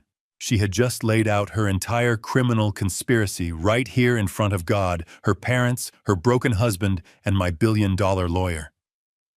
I looked at Brian. He was pale as a sheet, staring at the power of attorney document, like it was a death warrant. I looked at Megan. She was smiling. That thin, ugly, victorious smile. I looked at Peterson. He gave me a very slight, almost imperceptible nod. It was time. Peterson just smiled. It wasn't a warm smile. It was the smile of a surgeon who has just opened the patient and confirmed the diagnosis. "Will you?" he said, his voice calm and polite. "You'll have him committed. You'll file for harassment. You'll make this foreclosure disappear." He leaned back in his massive leather chair, steepling his fingers. "That's a fascinating legal strategy, Mr. Samuels, especially from a woman who is at this very moment facing multiple felony charges." Megan's lawyer Samuels froze. I beg your pardon, my client is the victim here." "Is she?" Peterson said. He reached down to a black briefcase by his chair, a briefcase I hadn't even noticed. He pulled out a second spiral-bound report. It was identical to the one I had given Brian. He slid it across the 30 feet of polished mahogany. It glided silently and stopped perfectly in front of Megan. "You're right, Mrs. Harrison," Peterson said. "I'm not just a lawyer. I am also on the board of P&D Holdings, but I also, on behalf of my client, Mr. Harrison, hired a private investigator. You see, we were concerned about your erratic behavior. And what we found, well, it's all in there." Megan stared at the report as if it were a bomb. "Go ahead," Peterson encouraged. "Open it, or perhaps you'd prefer I summarize." Megan's hands were shaking. She couldn't touch it. "Very well," Peterson said. He picked up his own copy. "Let's start with Section 1. Financials, Megan Harrison. It seems you have a bit of a hobby. Online casinos, offshore sports betting. My investigator has tracked $82,000 in gambling debts, all accrued in the last 6 months. You've been chasing your losses, haven't you, Megan?" Megan's lawyer Samuels turned and stared at his client. "Megan, is that true? Beverly?" Her mother gasped. 80,000. "Oh, it gets better." Peterson continued, his voice as smooth as ice. "To fund this habit, you've been quite creative. Appendix B, 3 high-interest payday loans. The problem is you couldn't get them in your own name, could you? So you used your husband's. My investigator has confirmed with a handwriting expert that the signatures on these applications, totaling another $30,000, are forgeries. That's identity theft, wire fraud, multiple counts." Samuels, the lawyer, audibly groaned. He was starting to sink in his chair. He was no longer a shark. He was a minnow in a tank with a great white. "But still," Peterson said, "that's not enough money, is it?" Which brings us to Section 2. Intercepted communications. You needed a big score, something to clear the slate. He read from the page. "A text message from you, Megan, to let's call him a specialty jeweler downtown. I'll have them by the 26th. The old man will be gone for Christmas. How much for the full set?" I watched Brian's face. He knew what was coming. He closed his eyes, his shame a physical force. "The jeweler's reply," Peterson read. "If they're authentic like you say, the full Swiss collection, 10 pieces, I can get you 150, maybe more. $150,000 for Mr. Harrison's antique watch collection, the one he inherited from his father.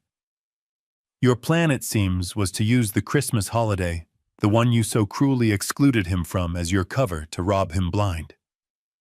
Richard, Megan's father, who had been silent, finally spoke. His voice was a low, horrified rumble. "Megan, what is he talking about, you? You were going to steal from him." Beverly looked like she was going to faint. "The watches. You told Brian they needed servicing." Megan was trapped. Her eyes darted from her parents to her lawyer to me. She was hyperventilating. This is slander. You have no proof. You're making this up." "Am I?" Peterson said. He turned the page. "Then let's get to my favorite part. Section 3. Legal inquiries. This is the masterpiece." He looked directly at Samuel's lawyer to lawyer. "This is an email chain between your client and you, Mr. Samuels, from 2 weeks ago." Samuels went pale. Peterson read Megan's words aloud, his voice echoing in the silent room. "Dear Mr. Samuels, my husband and I are extremely concerned about his father's mental well-being. His behavior has become erratic. He is exhibiting severe paranoia. He hides his money. He refuses to spend anything. He seems to be losing his grip on reality. We need to know our options for a medical conservatorship. We need to protect his assets." Peterson closed the report. "It's all here. The conspiracy to commit fraud, the plan to have a 70-year-old man falsely committed to an institution, to strip him of his rights, his dignity, and his property. All to pay off your gambling debts." He leaned forward. "So, no, Mrs. Harrison. We will not be dropping the foreclosure, and you will not be proceeding with your petition, because you are a criminal, and we have all the proof we need." Megan's face crumpled. The power suit, the tight hair, the arrogant mask, it all dissolved. She was just a cornered, terrified, guilty woman. Her lawyer Samuels was already packing his cheap briefcase, trying to get as far away from her as possible.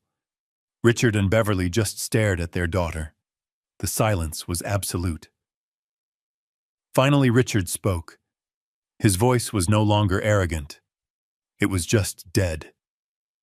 "Megan," he whispered, you gambled $80,000. Peterson watched Megan's lawyer Samuels practically run out of the room. He didn't even say goodbye to his client. He just fled. Megan was sputtering, her face a blotchy red. It's not. I was going to pay it back. I just needed a little time. He set me up. This is entrapment." She pointed a shaking finger at me. "This is his fault. He sent that foreclosure notice just to humiliate me. You can't do this. We'll fight you. We'll get a new loan. We'll sue P&D Holdings, whoever they are." Peterson, who had been watching this meltdown with the mild interest of a scientist observing a chemical reaction, finally spoke. "Actually, Mrs. Harrison," he said, his voice calm and polite, "we've been over this. The foreclosure notice isn't entrapment. It's a standard legal business proceeding." "You can't foreclose," she yelled. We'll sue." "Sue whom exactly?" Peterson interrupted. He leaned back in his massive leather chair. "You see, you keep referring to Mr. Harrison here as if he's some outside party, a bitter old man playing a game. You're fundamentally misunderstanding the situation."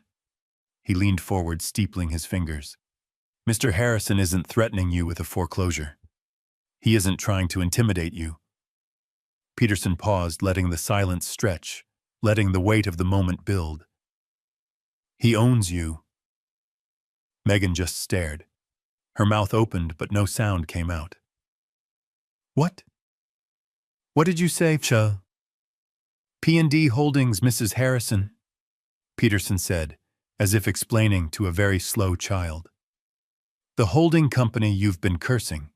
The entity that holds the $450,000 note on your $1.2 million home. It's an LLC, a private one." Richard, her father, was leaning forward, his face pale. P&D. What? What does that stand for?" I answered him myself. My first words in 10 minutes. My voice was quiet, but it cut through the room like a razor. "Paul," I said, "and Diane." Brian let out a small, broken sound like he'd been punched. He finally understood. He looked at me, his eyes full of a new, horrifying comprehension. Megan's eyes darted between me and Peterson. The arrogance, the anger, the panic, it all collapsed at once. All that was left was the raw, primal terror of a trapped animal. "No," she whispered. "No, that's not possible. We pay Bank of America." "Bank of America is our servicer," Peterson said, closing his final report. "They collect your check, take a small fee, and wire the rest to us, to him. For the past 2 years, Mr. Harrison has been your bank. He has been the only reason you have that house. He saved you from foreclosure 2 years ago, and he did it in secret." Megan was shaking her head, the tears starting to flow. But they weren't tears of sadness. They were tears of pure, unadulterated rage at being outplayed. You, my God, you've been watching us." "And now," Peterson said, standing up, "he's done." He looked at his watch, a very thin, very expensive Patek Philippe, the same model my father used to wear. "The demand note was called," he announced. "The 30-day grace period, which we generously extended before this meeting, expired about an hour ago. The eviction order has already been signed by a judge. You have 72 hours to vacate the property." 72, Beverly whispered, her hand at her throat. "That's correct," Peterson said. "By noon on December 31st, New Year's Eve, the bank, which is to say Mr. Harrison, will be taking possession of the house and all its contents to be auctioned. This meeting is over." The room was silent for exactly 3 seconds. Then Megan exploded. It wasn't a cry. It was a scream. A raw, guttural shriek of pure, unadulterated rage. "You!" she screamed, launching herself up from the chair. It scraped back, screeching against the polished floor. Her entire body was shaking, her face a terrifying mask of fury. You monster!" she spat at me. You bastard! You sat there. You sat there in my house in your dirty old coat, eating our food. You let me. She couldn't even finish the sentence. She was choking on her own venom. "You set us up!" she shrieked, her voice cracking. "This whole thing, the foreclosure, the meeting, you've been planning this, you trapped us, you wanted this, you wanted us to fail, you wanted us to be on the street." She looked at her parents, Richard and Beverly, who were staring at her speechless. "He trapped us, he's been lying to us for years, pretending to be this pathetic old man, this burden." She laughed, a high hysterical sound that had no humor in it. "A burden, my God, you let us worry about you. You let me think. You let me think I was the one in control." She slammed her fists on the mahogany table. You liar. This isn't justice. This is sick. It's sick. You're a sick old man and you're enjoying this. You're enjoying ruining us." I just sat there. I didn't move. I didn't say a word. I just watched her. My silence, my absolute calm was like gasoline on the fire. It was driving her insane. Because she finally understood that she had never, not for 1 second, been in control. And then her fury, finding no purchase on my granite calm, turned to the only other target in the room. The weak one. The one she had always been able to control. She spun around to face my son. Brian was still sitting there, frozen, his face as white as a sheet, staring at the table. "And you," she hissed. Her voice dropped, becoming even more dangerous. You knew." It wasn't a question. It was an accusation. Brian didn't look up. He couldn't. "You knew!" she screamed, lunging at the table, her face just inches from his. "When did you find out?" "When he showed you that report. You've been sitting here this whole time, knowing you let me walk in here, You let me. You let me. She was trembling, pointing a shaking finger at his face. You let him do this to me. To us, you're his puppet. You're pathetic. You're a weak, spineless coward. Brian flinched, but still didn't look up. Say something, she shrieked. Are you just going to sit there? Are you going to let him throw us out on the street? Are you going to let him destroy your wife, your family? He's my father, Megan. Brian's voice was a choked whisper, but it was the first thing he'd said. He's not your father, she screamed. He's a snake, and you chose him. You chose this miser, this liar. Over me, your wife, you're siding with him against me. She looked around wildly at her parents, at Peterson, at me. He's my husband. He's supposed to be on my side. You can't just divorce me by foreclosing on me. That's not how this works. She grabbed Brian's arm, her nails digging in. Brian, tell them you're with me. Tell this old bastard to stop this. Tell him to give us back our house now. The room was silent. Everyone was watching Brian. He slowly, so slowly lifted his head. He looked at her hand on his arm, her red nails digging into his suit. He looked at her face contorted with rage and greed. And then he looked at me. For the first time in years, I saw my son. Not the scared, weak man-child, but the man I had raised. He looked at me and his eyes were full of shame, but also a final, terrible, heartbreaking resolve. He had made his choice. Everyone was watching Brian. Megan, her face twisted and ugly, her nails still digging into his arm. Her parents, Richard and Beverly, finally silent, their smugness replaced by a dawning horror. Peterson, impassive, a neutral observer. And me. I was watching my son. He was still looking down at his hands. I could see his shoulders trembling. Megan was still screaming at him. Brian, answer me! Are you a man? Or are you his little boy? Tell him. For a second, I thought he would break. I thought he would just dissolve into tears and apologize, beg her to forgive him, beg me to stop it all. I thought the weakness had finally consumed him. And then very slowly, he lifted his head. He didn't look at me. He didn't look at her parents. He looked at Megan. He looked at her hand on his arm, at her red, sharp nails.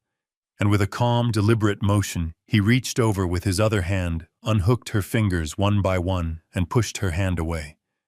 Then he stood up. He wasn't the ghost who had walked into the room. He wasn't the hollow shell. He stood up straight, and for the first time in his entire life, I saw him stand tall. He looked solid. His voice, when it came, wasn't a whisper. It wasn't a yell. It was cold. It was dead. It was a voice I had never heard from him before.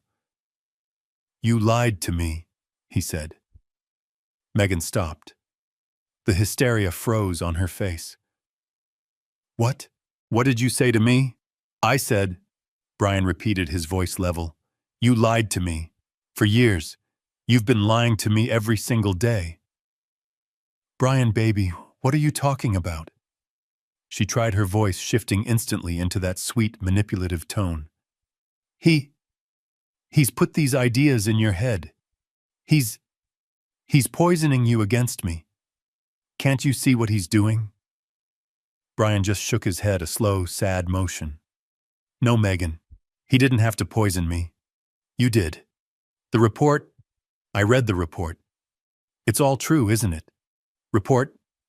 What report? That's just garbage. He's a bitter old man. $82,000, Brian said. Megan stopped. $82,000 in gambling debts. Is that true? Brian, I can explain. I had a run of bad luck. I was going to win it back. You forged my name, he said, his voice dropping even lower. On loan applications. You took out $30,000 in my name. I had to, she shrieked, the mask slipping. To cover the payments, to protect you, so you wouldn't worry. You were going to steal my grandfather's watches. Brian continued, his voice relentless like a hammer. On Christmas Day, while I was at your parents' dinner, you were going to rob my father while I was helping you. Exclude him. No, she screamed. That's not. I was just getting them appraised. For insurance, I was protecting our assets. Our assets. Brian finally laughed. A dry, horrible, broken sound. We don't have any assets, Megan. We have debt. We have this house that isn't even ours. A house he owns. He pointed at me. And you, he said, his voice finally breaking, but with rage, not sadness. You were going to have him committed. That was the one. That was the one that broke him.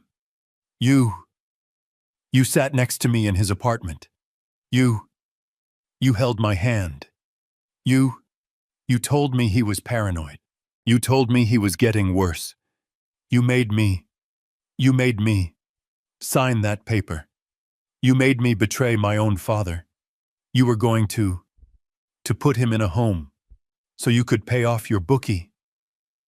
Brian, she screamed, her eyes wild. He's the monster. He's the one destroying us. He did this, not me. Brian just looked at her for a long, terrible moment. The silence stretched.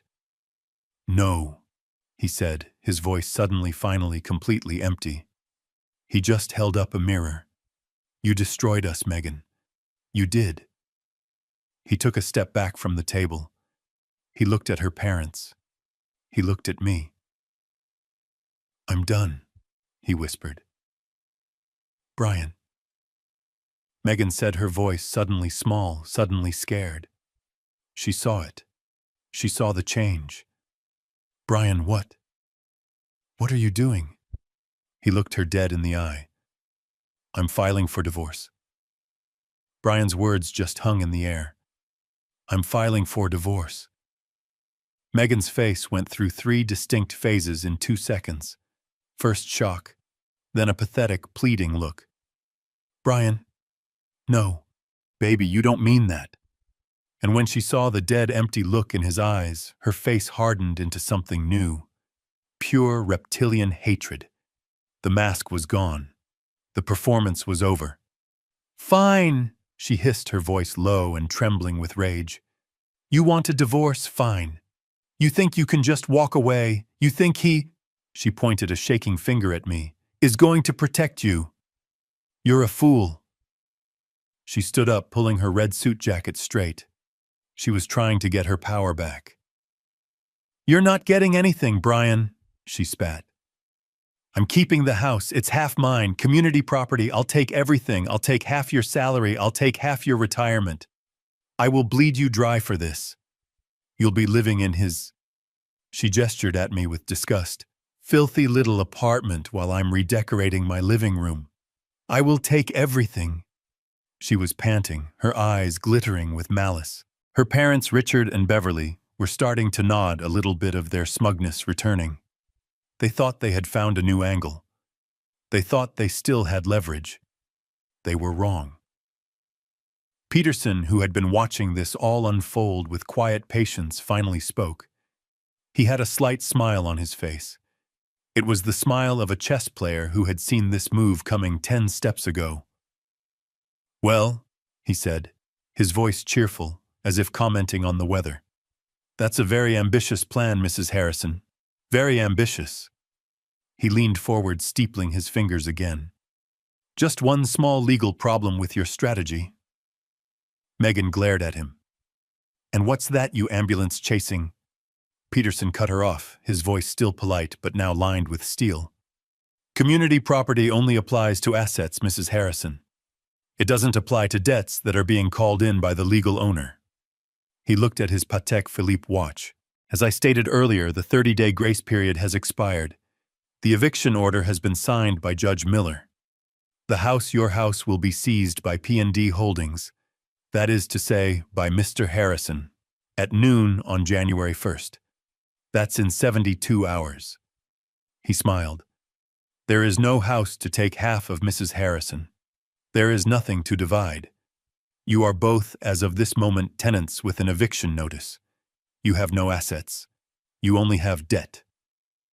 Megan just stared at him, her mouth opening and closing silently. So good luck with that, Peterson said, closing his report. And now, if you're not all too busy planning your moving day, we still have the other matter to discuss. Richard. Her father finally spoke, his voice shaky. Other matter? What other matter? You've taken their house. What more do you want? Peterson's smile vanished.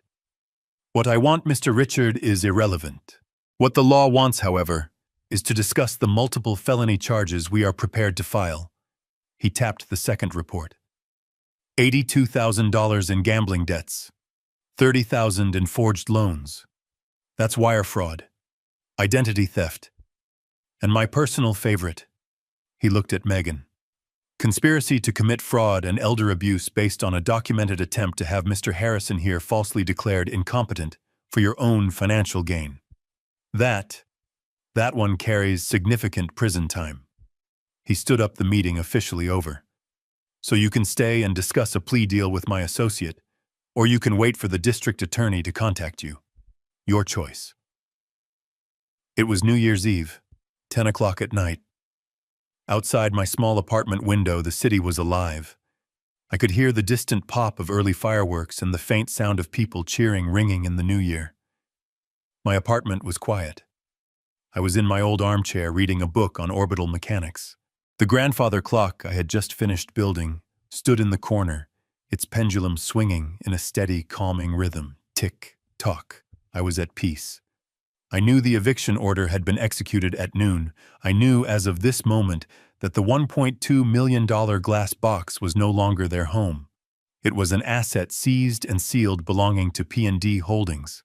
A knock came at my door. It wasn't a confident knock. It wasn't the police. It was a hesitant, weak tap.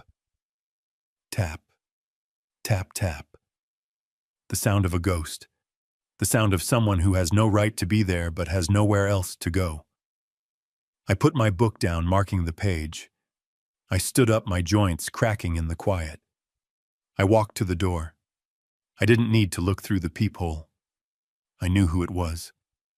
I opened the door. He was standing there in the dim fluorescent light of the hallway. Brian. But it wasn't my son. Not the one I had seen in Peterson's office or the one who had let his wife kick me out of Christmas. That man was gone. This was a stranger. He was wearing jeans and a thin jacket I hadn't seen in a decade. He wasn't wearing the $500 shoes. He was wearing old sneakers wet from the slush on the sidewalks. His face was gray, covered in a 3-day stubble. His eyes were red-rimmed, bloodshot, and utterly, terrifyingly empty. He was holding one single suitcase, a small black carry-on. That was it. That was all that was left of his perfect, curated, expensive life. He just stood there. He didn't speak, he just shivered.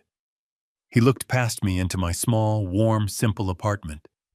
He looked at the old sofa, the worn rug, the clock. He looked at the life he had been so ashamed of.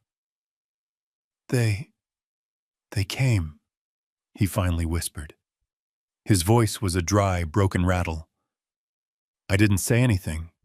I just waited.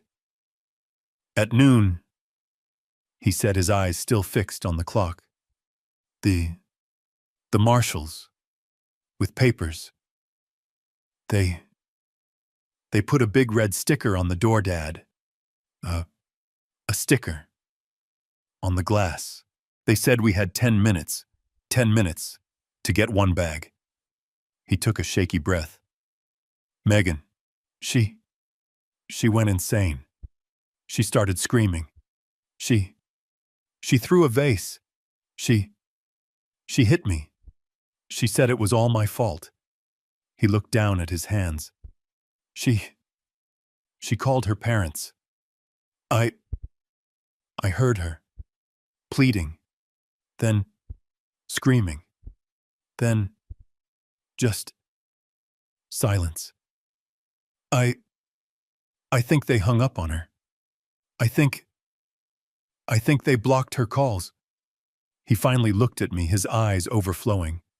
I went to the garage to just get in the car, to just leave. And it was gone, Dad. He laughed, a single horrible broken sound. The BMW, it was just gone. They repossessed it. The other bank, the lease company, they must have known. They must have been watching. They took it this morning. Everyone knew before I did. A single tear rolled down his gray cheek. He didn't even wipe it away. I have $37 in my pocket. I took a bus. I've been walking for an hour. It's so cold out. His face finally crumpled. The facade of the successful manager, the put-together husband. It all just dissolved. He was a little boy again. Lost. Dad. He choked, his voice breaking into a full gut-wrenching sob. Dad, I have nowhere else to go. I'm so sorry. I have nothing. He didn't just lose his house.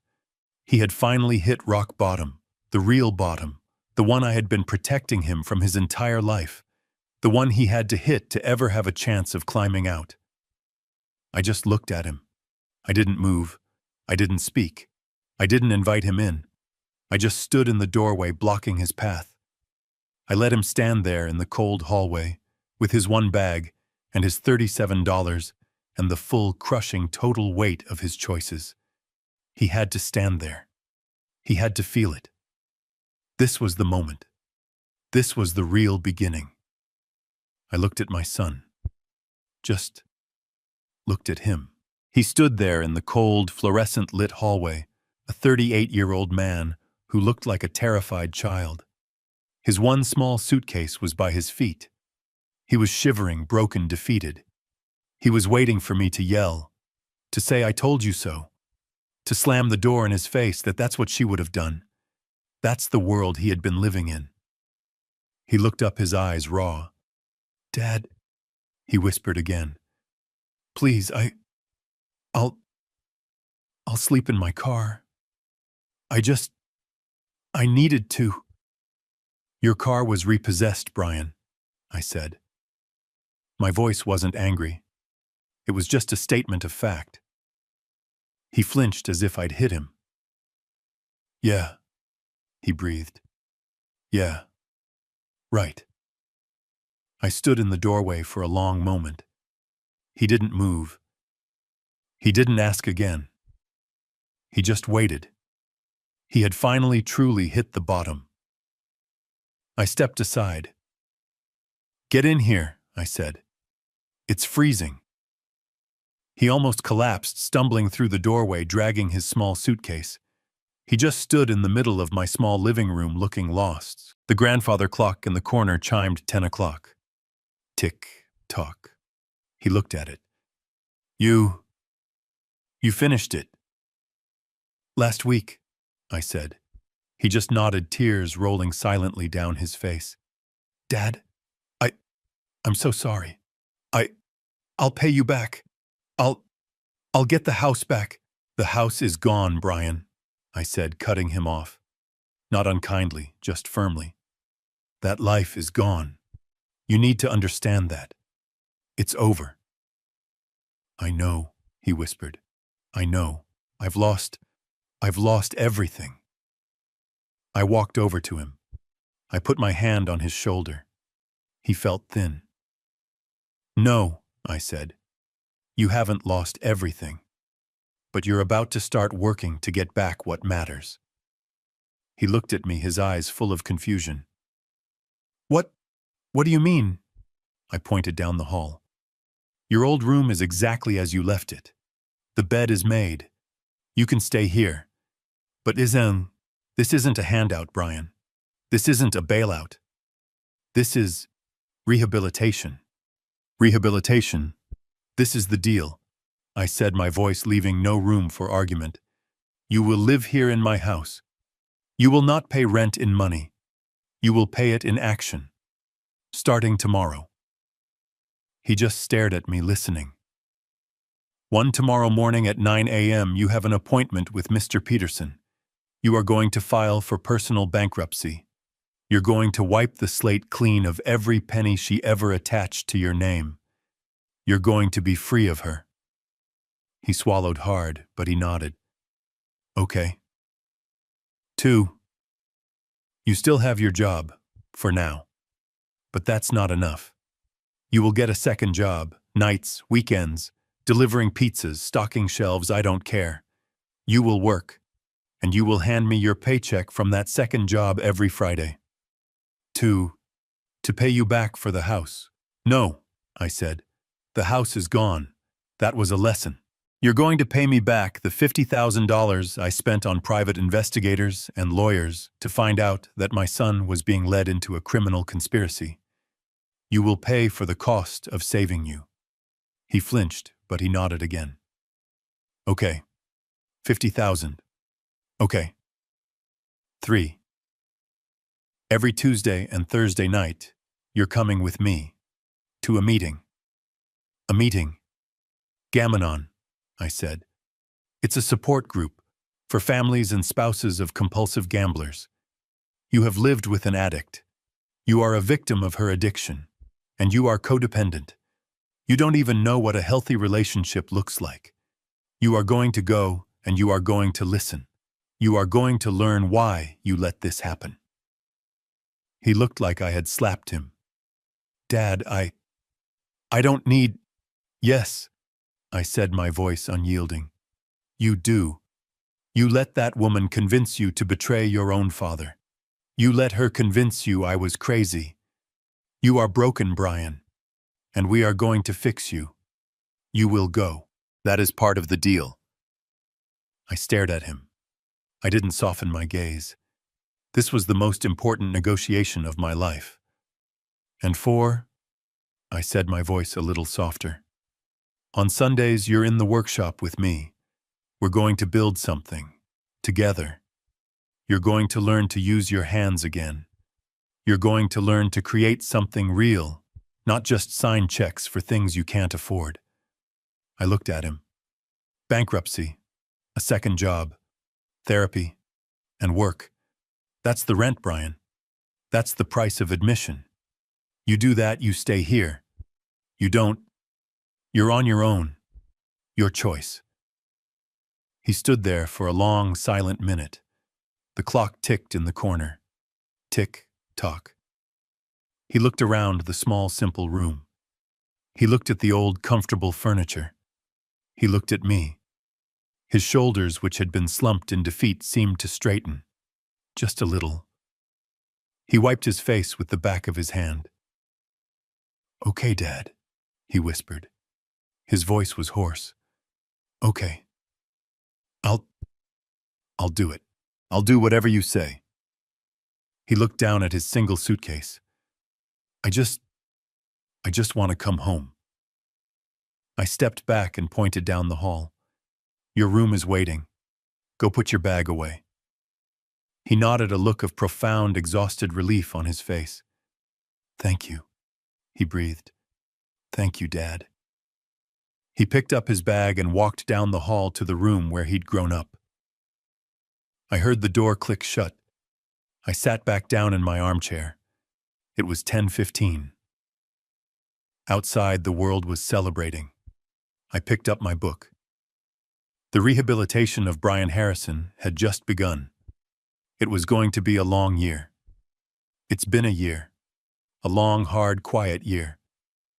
Life moves on. People get what they deserve. Not always, but sometimes. I saw Megan once. I was driving downtown and I stopped for a coffee at one of those cheap diners. And there she was, not as a customer. She was behind the counter. She was wearing a stained brown uniform and a hairnet. Her hair, which she had always been so proud of, was greasy and pulled back. Her perfect nails were broken, stained with coffee grounds. She was wiping down a counter, her face a mask of bitter, silent rage. A customer, a construction worker, yelled at her, "Hey, where's my coffee, lady?" I watched her flinch. I watched her turn her eyes dead and say, "Coming, just coming." She didn't see me. I was just another shadow in a truck. I got my coffee and drove away. Her parents, Richard and Beverly, well, it turns out their entire life was a house of cards. When Megan's scandal became public, their creditors got nervous. They called in their loans. It turns out the Florida mansion was mortgaged to the hilt. The golf club membership was 6 months behind. They weren't rich. They were just one step ahead of the bill collector. They had to sell everything. I heard they moved to a small rental condo in Arizona somewhere they didn't know anyone. Somewhere they couldn't pretend to be important. And Brian's tired. I see it every night. He gets home from his manager job at 6, eats a quick dinner with me, and by 7:30 he's putting on his other uniform for his night job stocking shelves at the local grocery store. He works until 2 in the morning. He's lost weight. He has dark circles under his eyes. But his eyes are clear. The weakness is gone. The panic that he lived with for 5 years. It's been replaced by a quiet, solid exhaustion. The exhaustion of a man who is paying his debts. The dignity of a man who is doing the work. He's been paying me back $50,000. He's down to his last 10. He's been to every single Gam-Anon meeting, even on the nights he's so tired he can barely stand. He's not the same man. He's finally the man I always hoped he would be. It's Christmas Day. My apartment is warm. It smells like roasting turkey and cinnamon. The grandfather clock I built stands in the corner, its deep, steady chime marking the hour. Tick, tock. It's the sound of a life in order. In the living room, a small, simple pine tree sits on a table decorated with old ornaments. The same ones Diane and I bought at a 5 and dime store our first Christmas together. Brian, who's 39 now, is standing in my small kitchen. He's wearing an old-fashioned apron that belonged to his mother. He looks tired from his 2 jobs, but it's a good kind of tired. An earned tired. His eyes are clear. He's present. He's here. He's currently holding a bottle of nutmeg and frowning at the bowl of eggnog we just mixed. "I'm just saying, Dad," he says, "Mom's recipe never said a full teaspoon. It's too much. It'll taste like sawdust." I take the bottle from him. "You're crazy. Your mother always used a full teaspoon. You just don't remember. You need the spice to cut through the richness. What's the point of eggnog if it doesn't have a bite?" He tries to grab the bottle back, a playful glint in his eye. "You're going to ruin it. Give me that. You're a madman with the nutmeg, old man." "I am not," I say, holding the bottle over my head. "It's Christmas live a little. It needs more." He laughs, a real, genuine laugh, the kind I haven't heard from him in almost a decade. It's the best sound in the world. He finally snags the bottle from me and adds just a tiny shake. "Fine," he says, stirring the bowl. "We'll compromise. But if it's terrible, I'm blaming you." "Fair enough," I say, leaning against the counter, just watching my son cook in his mother's apron. I pick up my glass. He picks up his. We clink them together.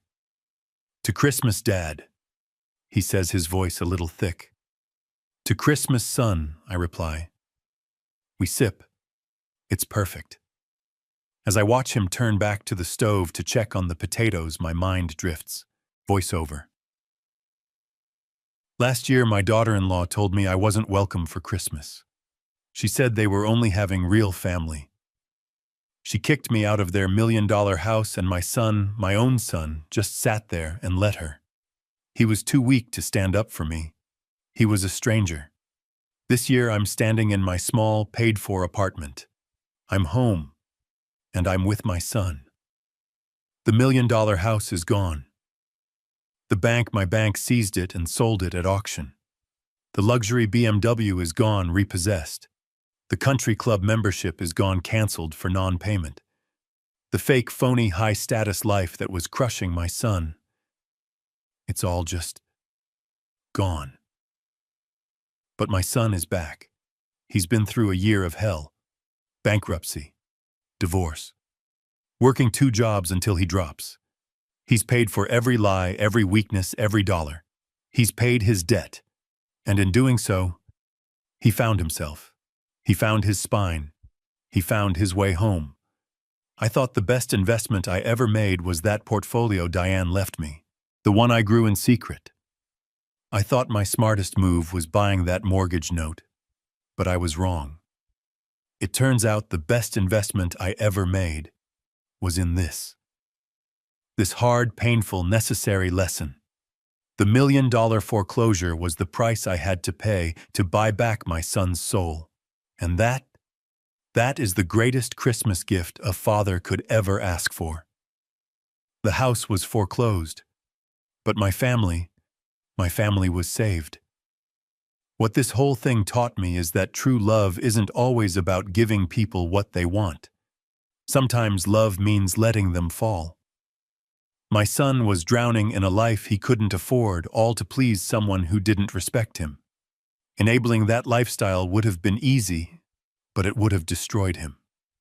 True help, real love, was forcing him to face the cold, hard consequences. It was only by losing everything, the house, the car, the status, that he was able to find the one thing he had truly lost, himself. Have you ever had to use tough love to save someone you care about? Share your story in the comments below.